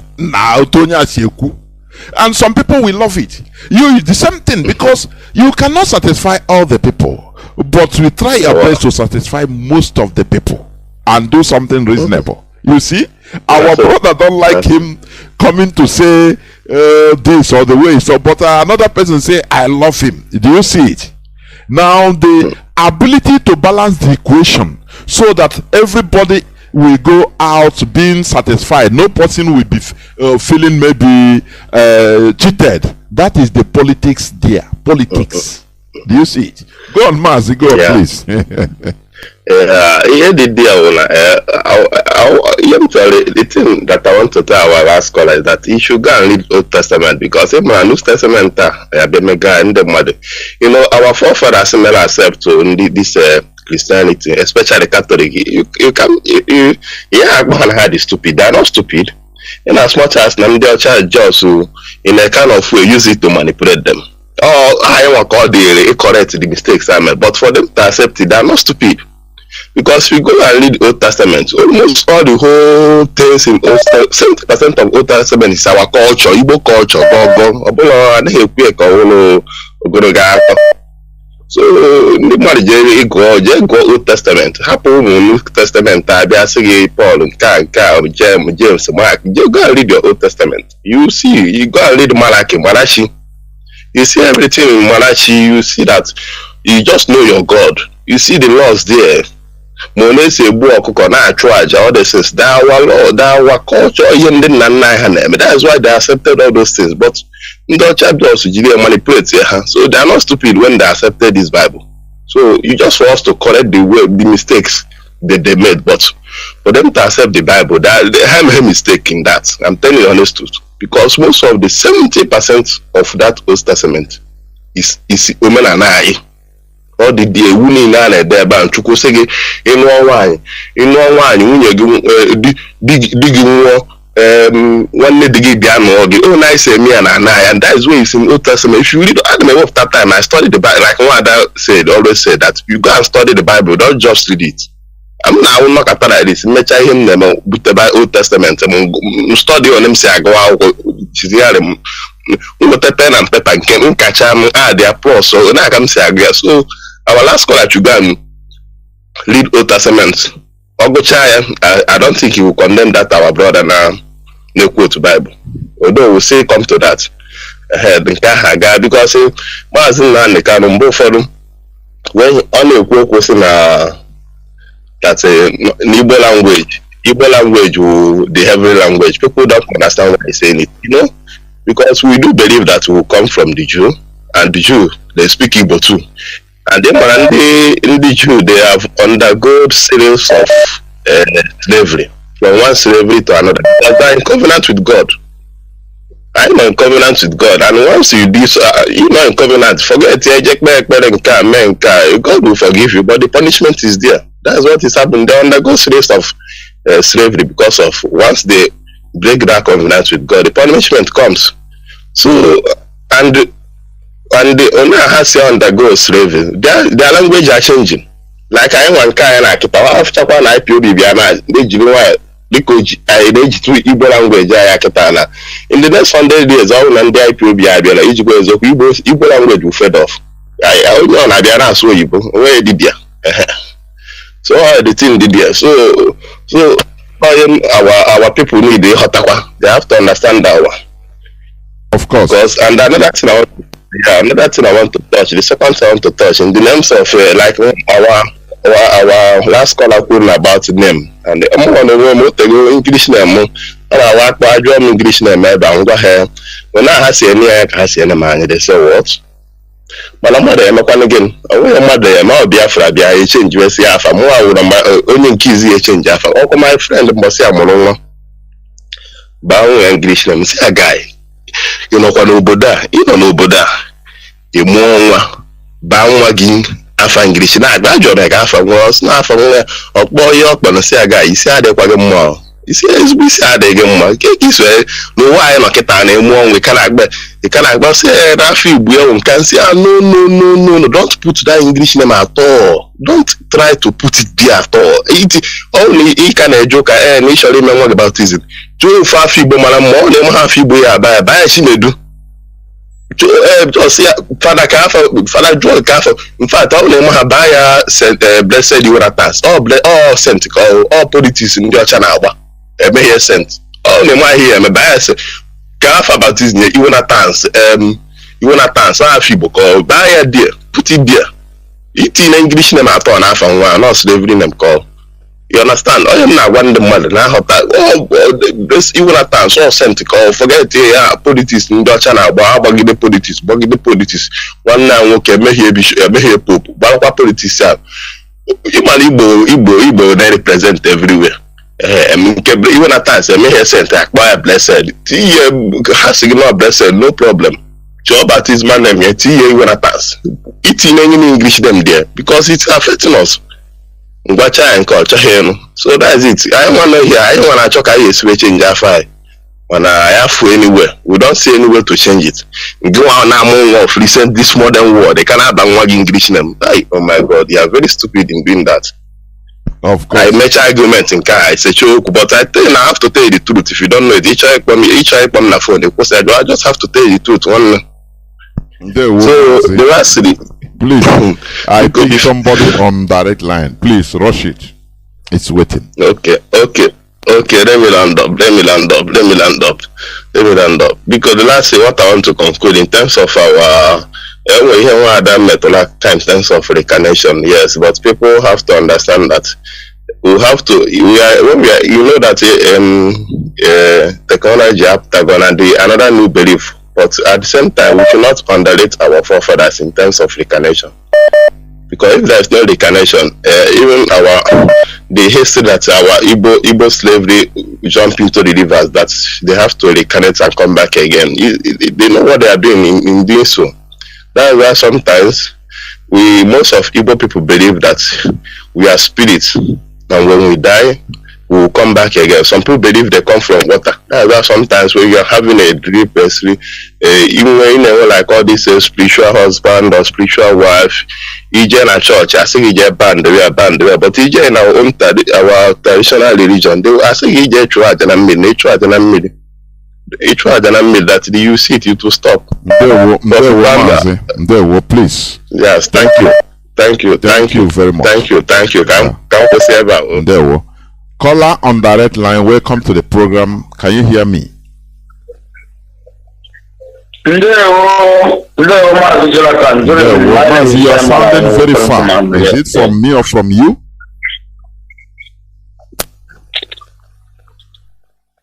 Can you hear me well now? Go on, Mazi, go on. Thank you, and thank you to our sister Wanda Maria The Chukwu Instagram bless you for your contribution. And Mazi, well done for your topic. You know, our people, what happened to us is something that was well planned. They destroyed, sometimes you hear when our leader talk, they destroyed us 1904 when Arochukwu fall. They confused us. But remember, during the time of missionaries coming to Africa, do you know what Leopold told them? So don't come and teach them about spirituality because they know it all. They know it before. Even they even tell them. So all these things, they say we don't have issue, but we have. Next, Mazi, do you know the meaning of Ogu? No, for. Do you know any of you know the full meaning of it? Go on, Mazi, explain. Equity and justice. Go on. What did you say, my sister?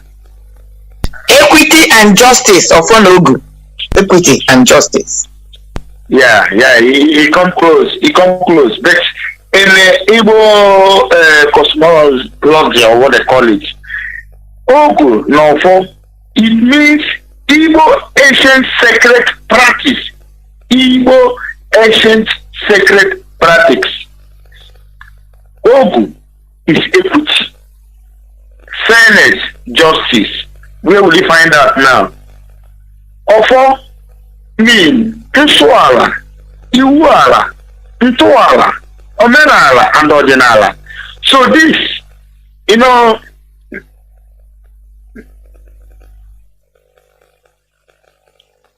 when they condemned our own, they destroyed us, they bring the white man religion to come and distract us, to confuse us.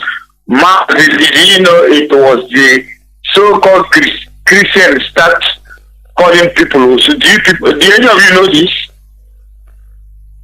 This outcast, it was introduced by Christianity.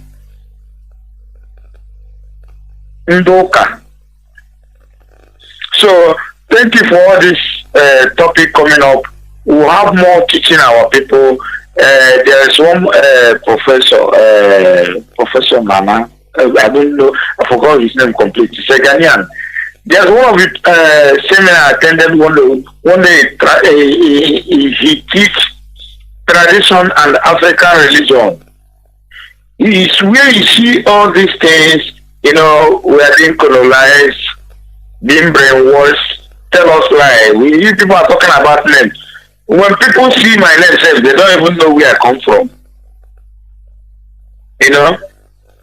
But we'll continue. Thank you for giving me this opportunity. It will take time. It was planned long ago. All hail Biafra. All hail Biafra. There is something the Europeans smartly did.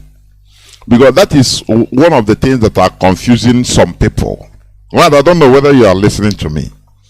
I'm listening. When they came, when the Europeans colonized us, they smartly embedded religion, or they embedded education, normal secular education, into their religion. Yes. Understand? As a way of continuance of soft conquest. You go to school, even you go to primary school. I did it. You start by doing morning devotion. It was mandatory. It's mandatory. Do you see? These people are very smart. It's only in Africa they did this. Do you know that? Countries like Arab countries, they didn't allow them to do that, but they get the education, Western education. But they traditionalize it. They indigenized the education. They didn't allow that smart move the Europeans did in our land, in Africa. They will call this is St. Thomas school. St. Thomas. Now, the same place that there is school, you go and go, that is, you must come for mass. To be a good student, you must come for morning mass. For example, when you before starting morning assembly, you read you sing hymns. They teach you. You know, this is the worst way. Is colonization, complete training. They changed. You know, children that time, children. You know, so it becomes a way. You grow like that. Once you grew like that, finish. They know that they have embedded something in you. Now you'll be thanking them. You'll be saying, if they ask you what is the advantage of Christianity, you say, no, Christianity give us education, but it's life from the pit of hell. Yeah. They didn't do that in most other parts of the world. They were not allowed to do that. The Europeans, they were very, very savvy. They are, you know, they have the same character. But I believe they foresaw moments like this. Yes. They foresaw hundreds of years when this whatever they were doing was going to bear this fruit, and that's where we are. So that's going to be one of our encouragement, that even what we're doing now might sound like it's falling on deaf ears, but if we continue to pound, if we continue to do what we're doing, some people are picking up, they'll pick up. It's going to be over years, the fruits will start to bear itself. We must dismantle this mental colonization. It's a must. It's a must. You know, the way once you dismantle this chain in your head, your offspring, you train them, they will, you know, they will be liberated. At least you have liberated your generation. That is the beautiful part of it. Your bloodline, yeah. Your bloodline, like you have liberated. My daughter is born here. Yes. My daughter is born here, but because I started taking her to church, but because before she turned 11, 10 years, 9 years old, I have my own mental slavery has unclogged. I made sure that she was not changed. My daughter today, she can't call her, you know, she's not devil, she believes there's a higher power, but it has nothing to do with her achievement in life. She believes that everything she has to get today, she has to work for it. She's not into going this crazy, being in a church 2 hours, 3 hours and doing nothing. No. This girl, not because she's my daughter, has an utmost respect for any elders, because I taught her our culture. Okay? People ask me, did you raise her? She's born here and was raised here. So, but because I myself got it, I had to impact it in her. If I was in that mental slavery, my daughter today would have been changed. You push her, that's it. That's it. You put her, have you gone to church? Oh, what did pastor say? Go and tell pastor. Yes. And that is how she will grow. But once you are liberated, your children are liberated. The same thing to my children. That is it. So we must go on. Let me pick this caller. Maybe the person will be the last caller. Caller on WhatsApp, welcome to the program. Can you hear me? Yes, Mazi Johnathan. Good evening, sir. Welcome to the program. Thank you very much. My name is Nnamdi. I'm calling from the Netherlands. I've not called for a very long time. When I heard your voice sounds familiar. I say, but it's long time. What happened? Yes. The person you don't, listen, the person I don't see now, I don't hear, I don't ask. Maybe also in the autopilot go crash.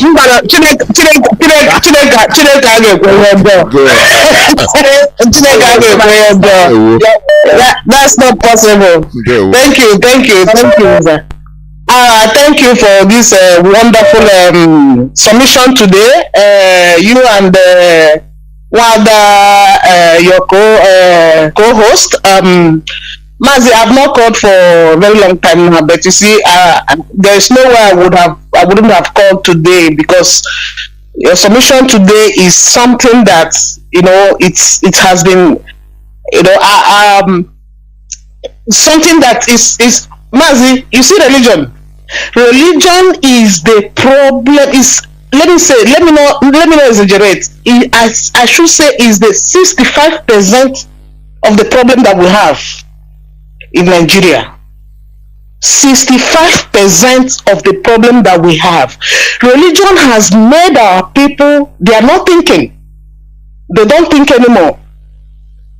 There is something that I saw yesterday in BBC, a guy whose wife died. The wife, it was such an unfortunate story. After they got married, it was not up to 6 months or so, the wife was diagnosed of breast cancer, and the doctors told her that she have to go to the hospital and get a chemio. The man said as they were preparing to go to the hospital for the treatment, the wife changed her mind because she got advices from people to go to church and so on and so forth. And when they went off to all kind of churches, and that miracle never came. Religion, I traveled home. That was one of the reasons why I've not been calling. Though it's been at least about 2-3 months that I came back, but last December I was home. Mazi, religion is one of the religion is something that we have to, if we want to liberate our people, we must create an awareness.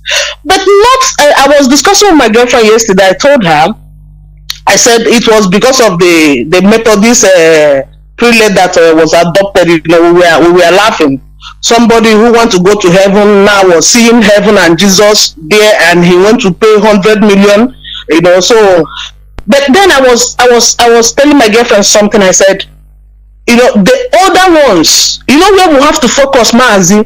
I don't know who is listening today. We have to focus to the ones growing up, not the older ones. Yes. Yes. Yeah, Wanda Miriam, you understand what I'm saying? That is what I did with my daughter. That's what I did just discussing with Lance. I did it with my daughter. You clog her, remove religion from her. She still has respect. She's still a good girl, not because she's my daughter. Because now she's going to pass this thing to her own child. That's it. It's not easy to get these old people to change their mind. No, it's not easy. It's not easy to get them. I remember my mother, may her soul rest in peace. I remember the first ever time my mother quarreled with me. Ever since I was born, came to Europe. My mother, she didn't care if I called. I didn't call. Was when I asked her to leave the church. You know, she didn't. A demon. He will start crying. My daughter have turned to become a demon. That is the reality. But do you know what? Do you know one of the causes of this thing? Let me tell you. You see these so-called men of God in our land today. They target all these men and women. Mostly, even if their children are abroad, he send 50%, even all of them. No, it's because of what they are doing that we are sending this money. People, they are suffering in silence. I'm telling you. Exactly. Go on. Mazi, yes, I'm just going to emphasize a little bit before I leave the line. Maybe somebody else want to call, or maybe you want to round up the program. Mazi, the Europeans you are talking about, that you said that yes, you analyze this night about how the Europeans, I will use the word metamorphosed. They metamorphosed within time. You know, yes, from religion to practicalism and so on and so forth. That was exactly what they did. I had a girlfriend many years ago, but I've been in Europe for 30 years now. I have a girlfriend many years ago, and I was asking her, there was a day we was discussing something about religion, why they don't go to church anymore. There is a lot of churches everywhere. That was in Italy then.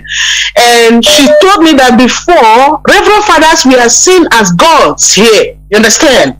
But things have to change. You know, people started realizing that no, we don't have to wait for God to come and do something. We have to do something here ourselves. And Mazi, not only were the people being metamorphosed, even the Reverend Fathers also, even the church himself in Europe metamorphosed also. Because there is this man of God. Do you know why? Because the people changed the metamorphose. So the others have no alternative than to change. Even the church. Because who are the church? Is it not the people? It's exactly. If the people today, if our people, the action. Look, let me say this before you continue. The actions of our people is forcing some pastors in order to preach Biafra in their church. Do you know that some of them are not doing it out of their mind? They hate it inside, but because in order not to offend the people that they are leading, they have to preach it. So the key is the people. Key to revolution, to changes, is the people, because we are the majority. The people are the majority. If majority carries the vote, there is nothing like few people can do. They must join the flowing water. That is it. Go on, please. Mazi, I want to tell just a short story. Then I will round up. There is this man of God, a great man of God in Italy, called Padre Pio. Anybody listening to me should go and Google the name Padre Pio. Padre Pio is a founder of a sect in Roman Catholic. Padre Pio, when he was alive, according to the story, said that during the Lent time, he used to bleed. He had the signs of the cross on his palms. He used to bleed. Italians all over the world, they congregate to his where he was then. He heals people. People believe that when they go there, they receive healing. But do you know that before that man died, Mazi, that man built one of the biggest hospitals in Italy today, in his region. I learned that when he wanted to build that hospital, he called the architects that would design the church for him. He told the hospital. Yes, when they gave him the first, he told them what he wanted, and it's like they didn't get what he meant. They now went to design something. When they brought it to him, he told them that, they use it as a joke in Italy. He told them that I said I need a hospital for the people, and you people are bringing this matchbox. I say go and design me a hospital. A reverend father whom they claimed that people receive healing when they go there. They claim that this man during the Lent bleeds in two of his palms. He has the sign of the nail on both of his palms. He built one of the highest hospitals in his region before he died. He was made a saint. When our people hear saint, they don't know why they make these people saints. They think they're saint because they are in heaven. That is why they are sent. No, that was the achievement. The changes they made in human life. The changes they made in human. I think Mazi and Kanu have taught us about the sense. What the Europeans mean when they said St. Peter, St. Paul said, these are people who made changes. Even though they were reverend fathers, they made changes in their region. They did something. They impacted human life. No, our own pastors don't go to hospital. Come and buy handkerchief. Come and buy olive oil. Come and do this. And people are not thinking anymore. In Nigeria, you will go. For example, you will visit a toilet. You will see that this toilet is so dirty. You know that if you use this toilet, you're going to catch up some diseases or something. You see somebody using the same toilet. Tomorrow, the person catches diseases. The pastor will tell the person that, it is your uncle. Nobody's taking responsibility of anything anymore. Anything that happened, so none of them is thinking. Nobody is thinking. Nobody is being responsible. Like if we do this thing like this, we're going to get this outcome. No.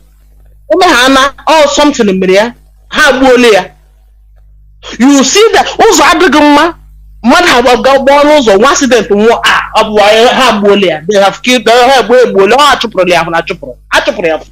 it's not normal. Why are they doing more like that? But you see that the Lord is not good. It's very terrible. Nobody's thinking. Nobody's thinking.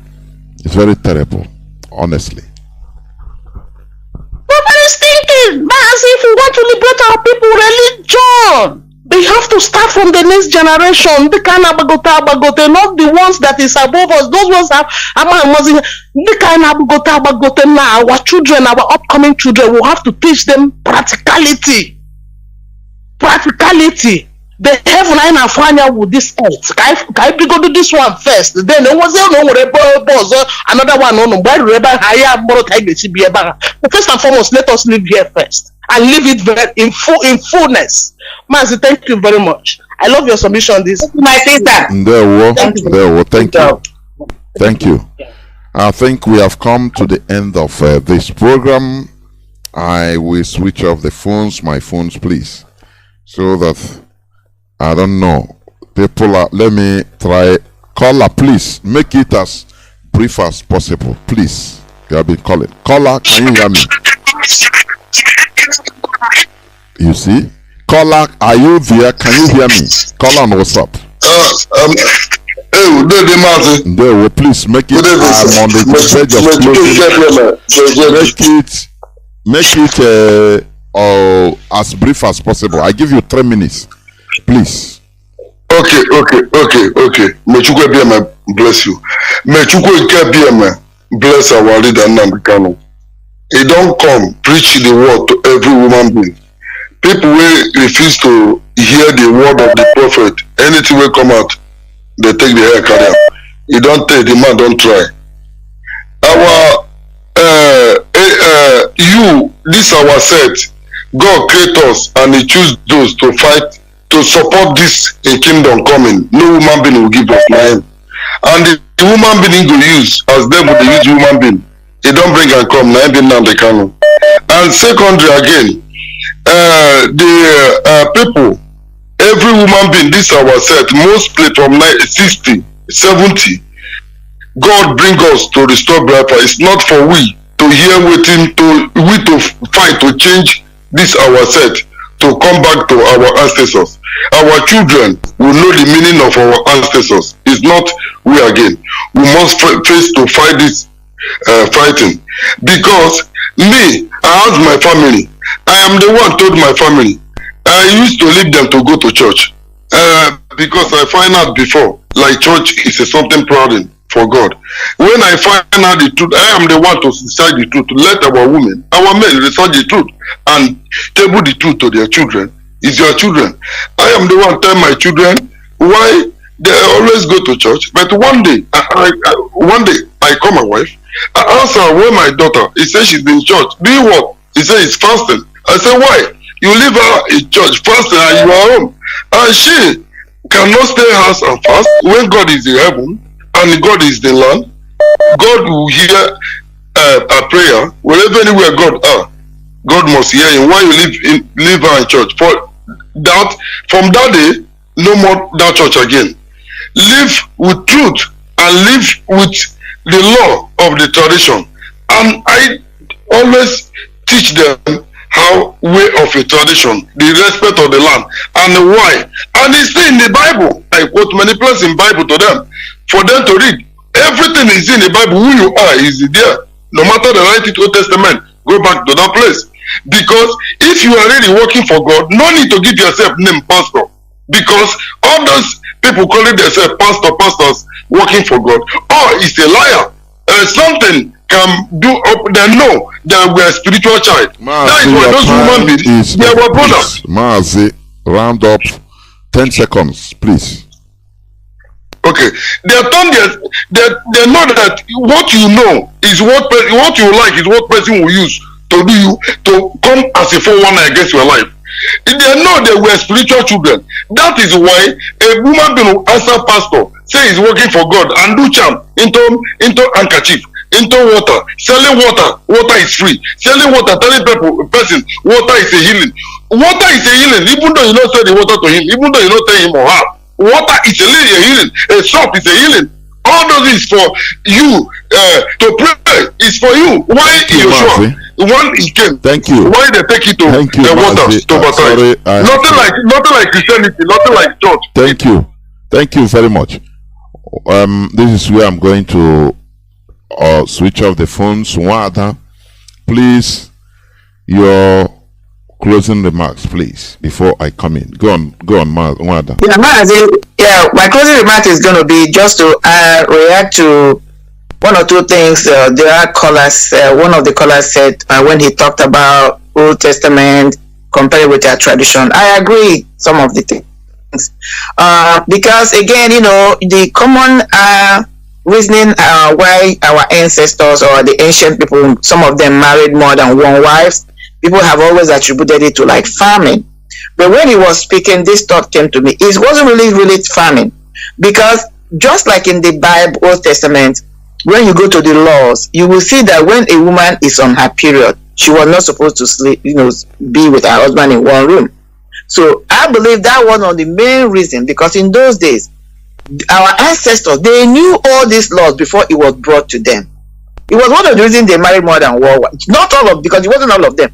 Those who had certain were involved in certain spiritual activities, they married more than one wife, because when one wife is in her period, she's set aside, and so that the man can have another of his wife. So I wanted to bring that, because when he said it came to my mind. Another thing is, which he said I wanted to address is I think that one is a little bit, I remember that, because he brought a couple of reasons. So the truth is that our culture has always been who we are. It's in our DNA, whether we like it or not. We need to go back. And when I say that, go back, people talk about like going and practicing voodoo or not. Spiritualism is a clean practice, okay? Because God himself said, according to the Christian Bible, those who worship me must worship me in truth and in spirit. Spiritualism is different from religiosity. They are not two things. Even though they might sound like they are close, they are not the same thing. When you are into spiritual mind, you transcend all religion, and that's what we are talking about here. Get there, allow yourself to get there. You begin to see that there's a reason why you are where you are, planted where you are, and those culture you did not manufacture them. They are for you, to exercise and to practice it and to improve on it, because that's what we're supposed to do. Subdue the earth for our own benefit. That's where I'm going to end today. God bless you, Mazi, and bless all the listeners. Well, thank you very much, Nwada. Biafrans and lovers of freedom, we must continue and not shy away from our responsibilities in preaching this gospel, because we must make sure that we liberate ourselves from any type of slavery. Mental one is the hardest, because you don't see it. Let me start by addressing or saying something about like what our brother said. Yes, it's what we used to say. Yes, it's true. About our people accepting Christianity because the Old Testament talks of our tradition. That is true. It's true. But there is something I want to add there. The Europeans, they are very smart. Listen, conquerors, they are smart. Do not forget that our people they were not exposed to the Bible at the first time. They understand? They were not exposed to the Bible at the first time. That is one thing. Please. This Christianity is a true conquest. That's why we call, in our language, we call church Oka. Christianity is Oka. Oka. Oka. What is Oka? Oku no Oka. Ndi Sobu. That is what it means. So, when we talk about, yes, it's our, at the early time, our people were not exposed to the Bible. After all, it is of recent that even Catholics started allowing the population to read the Bible. They tell you, they bring out a piece of a printed epistle from book of Galatia, or from book of Act of Apostles. The book and Apostle Paul say this. That is how they do. It's of recent. I can remember. It's of recent that people started even owning Bible through the advent of these Pentecostal churches. I'm telling you. So at the early time, what happened is a conquest. Conquest is conquest. That's it. They didn't start telling our people how David ruled Israel. No. No. That is not their priority. Their priority is slaves, obey your master. Okunke se blower. Now, the Europeans, why I say they are smart is this. Conquerors in general, they are very smart. Do you know why? They will come to you with something that is real, that looks good. Listen, I've said it here in this platform sometime. During this slavery, transatlantic slavery, do you know how it started in our land? Mostly in Biafra land. Because more than 30% of those sold into slavery in the Americas today are Biafrans. That is reality. It's not something that we conjure here. No. It's facts. Now, Europeans, they'll come to you. They show you something that is you seem that is good for you. They come just like as the recorded book. I mean, recorded in the old book in Serpent, the story. Oh, don't you have prisoners? No, we don't have prisoners. Does it mean that you don't have lawbreakers here? We have lawbreakers, but they are nothing. They are nothing here. We banish them. Some we put them into indentured slavery. These are nothing. We don't even know what to do with them. The Europeans, they knew this before coming to ask you. But you can even get some money, to buy snap, to buy lighters. So you get lighters, you get gifts just for selling. Sell us you are criminals, no problem. Say to us you are criminals. We'll go to our land and give them work. We'll make them work.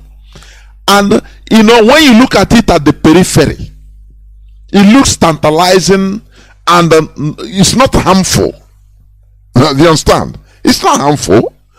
And you start, say, okay, they will go and, blow the horn or knock the gong. And the people will get and say, these white people will see what they give us an idea. In order to do away with all these criminals, any person on your own rural, of which is real. We, instead of banishing the person and after even it become problem anywhere, this and that, you will, paint our name in this community very bad. So we can make money, and they look at that, and it is good.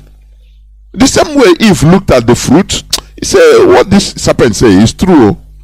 That is the way the conquerors always come. In a very smart but a trickish way.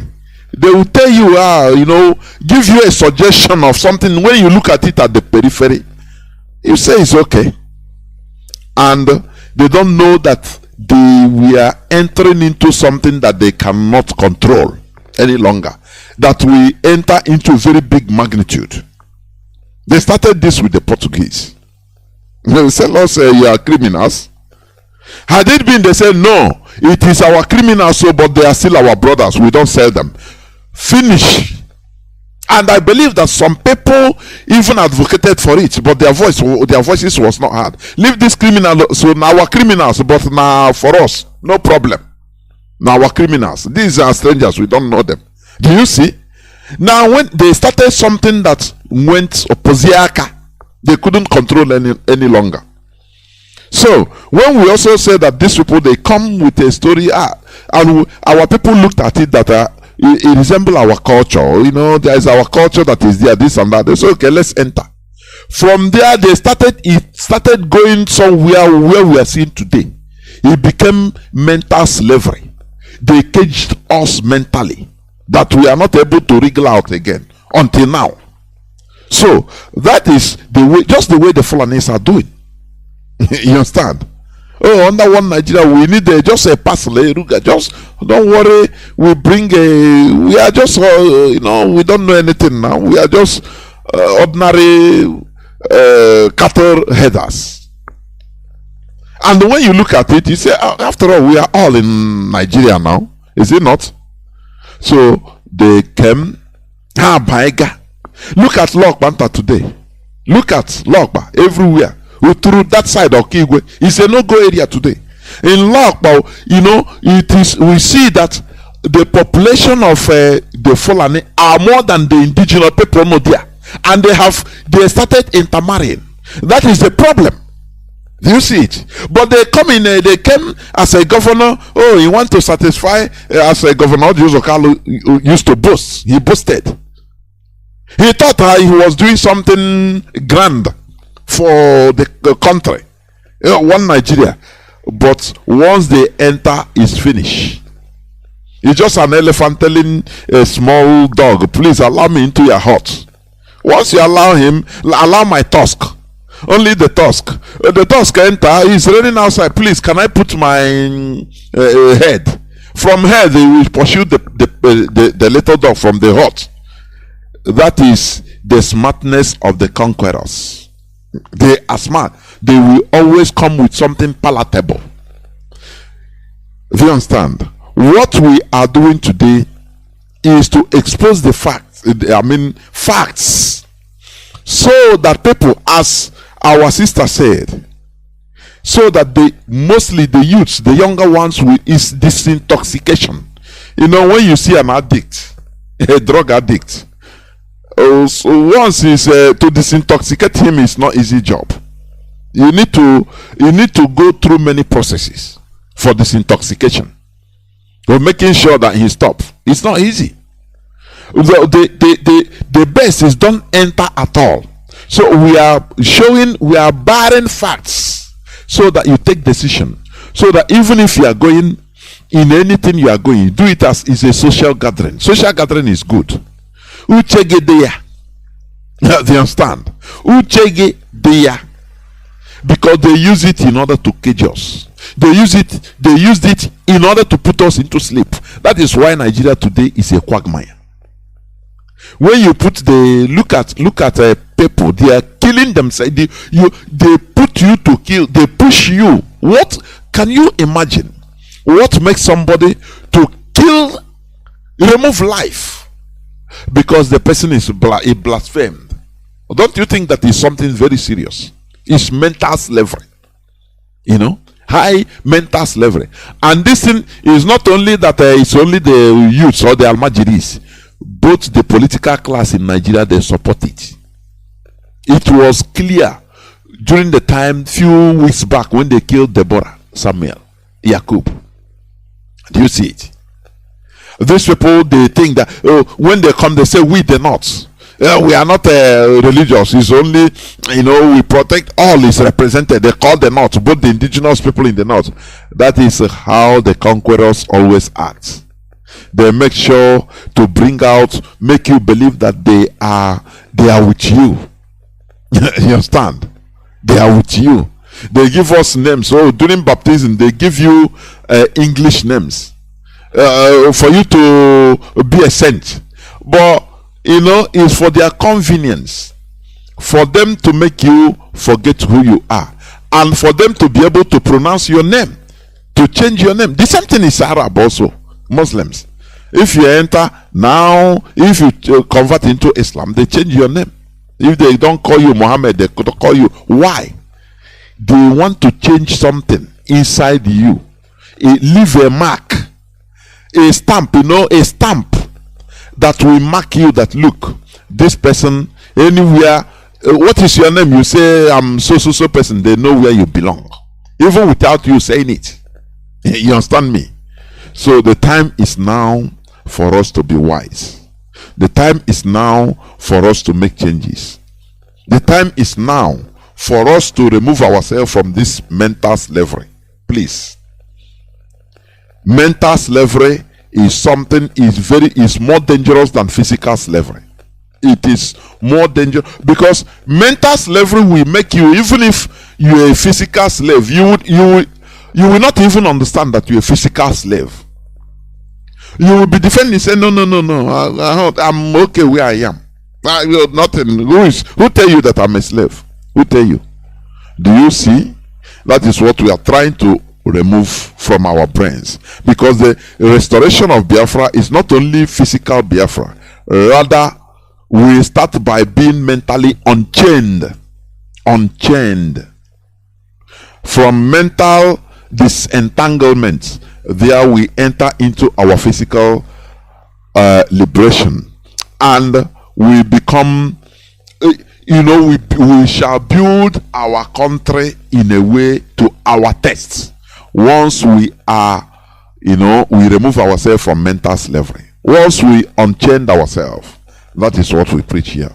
Therefore, the era of religious belief, stupid belief, is gone. People are ascribing. People wants to go to the moon, to Mars, to other planets, discovering other things. But you believe that, oh, God is in the sky. Where is the sky? Where is the heaven? If you are flying, the way you look up, you see clouds on top. It's on top of you, right? But if you're on an aircraft, you fly. When you look down, if you are too up, you look down, you'll be seeing clouds also. The same cloud you are seeing up is down. Now it become down. You'll be seeing cloud down. How do you define it? Please, the era of belief is gone. Now we are in the era of human practicability. Human beings possess brain that have ability. I say has ability to do anything. It's in the brain. It is in the brain. That God in you is the brain. Is the brain to manufacture, to do something, to ameliorate, to change, put positive impacts on your environment. That is how it is. That is the brain. And we should not be backwards. You understand? We should move with the world. As the world is advancing, we should advance with the world. Mentally also. Thank you for listening. Tomorrow is another day. I think let me also announce that our HOD will be coming on air on Tuesday. On Tuesday, he will be coming on air again on Tuesday by the grace of Chukwu Kabiama. Thank you for listening. Biafra is our religion and Biafra is our ideology. Therefore, if you have any other religion apart from Biafra, you are getting it wrong. You have not started. From me, Mazi Johnathan Chinedu, from here, it is simply good evening. Good evening all.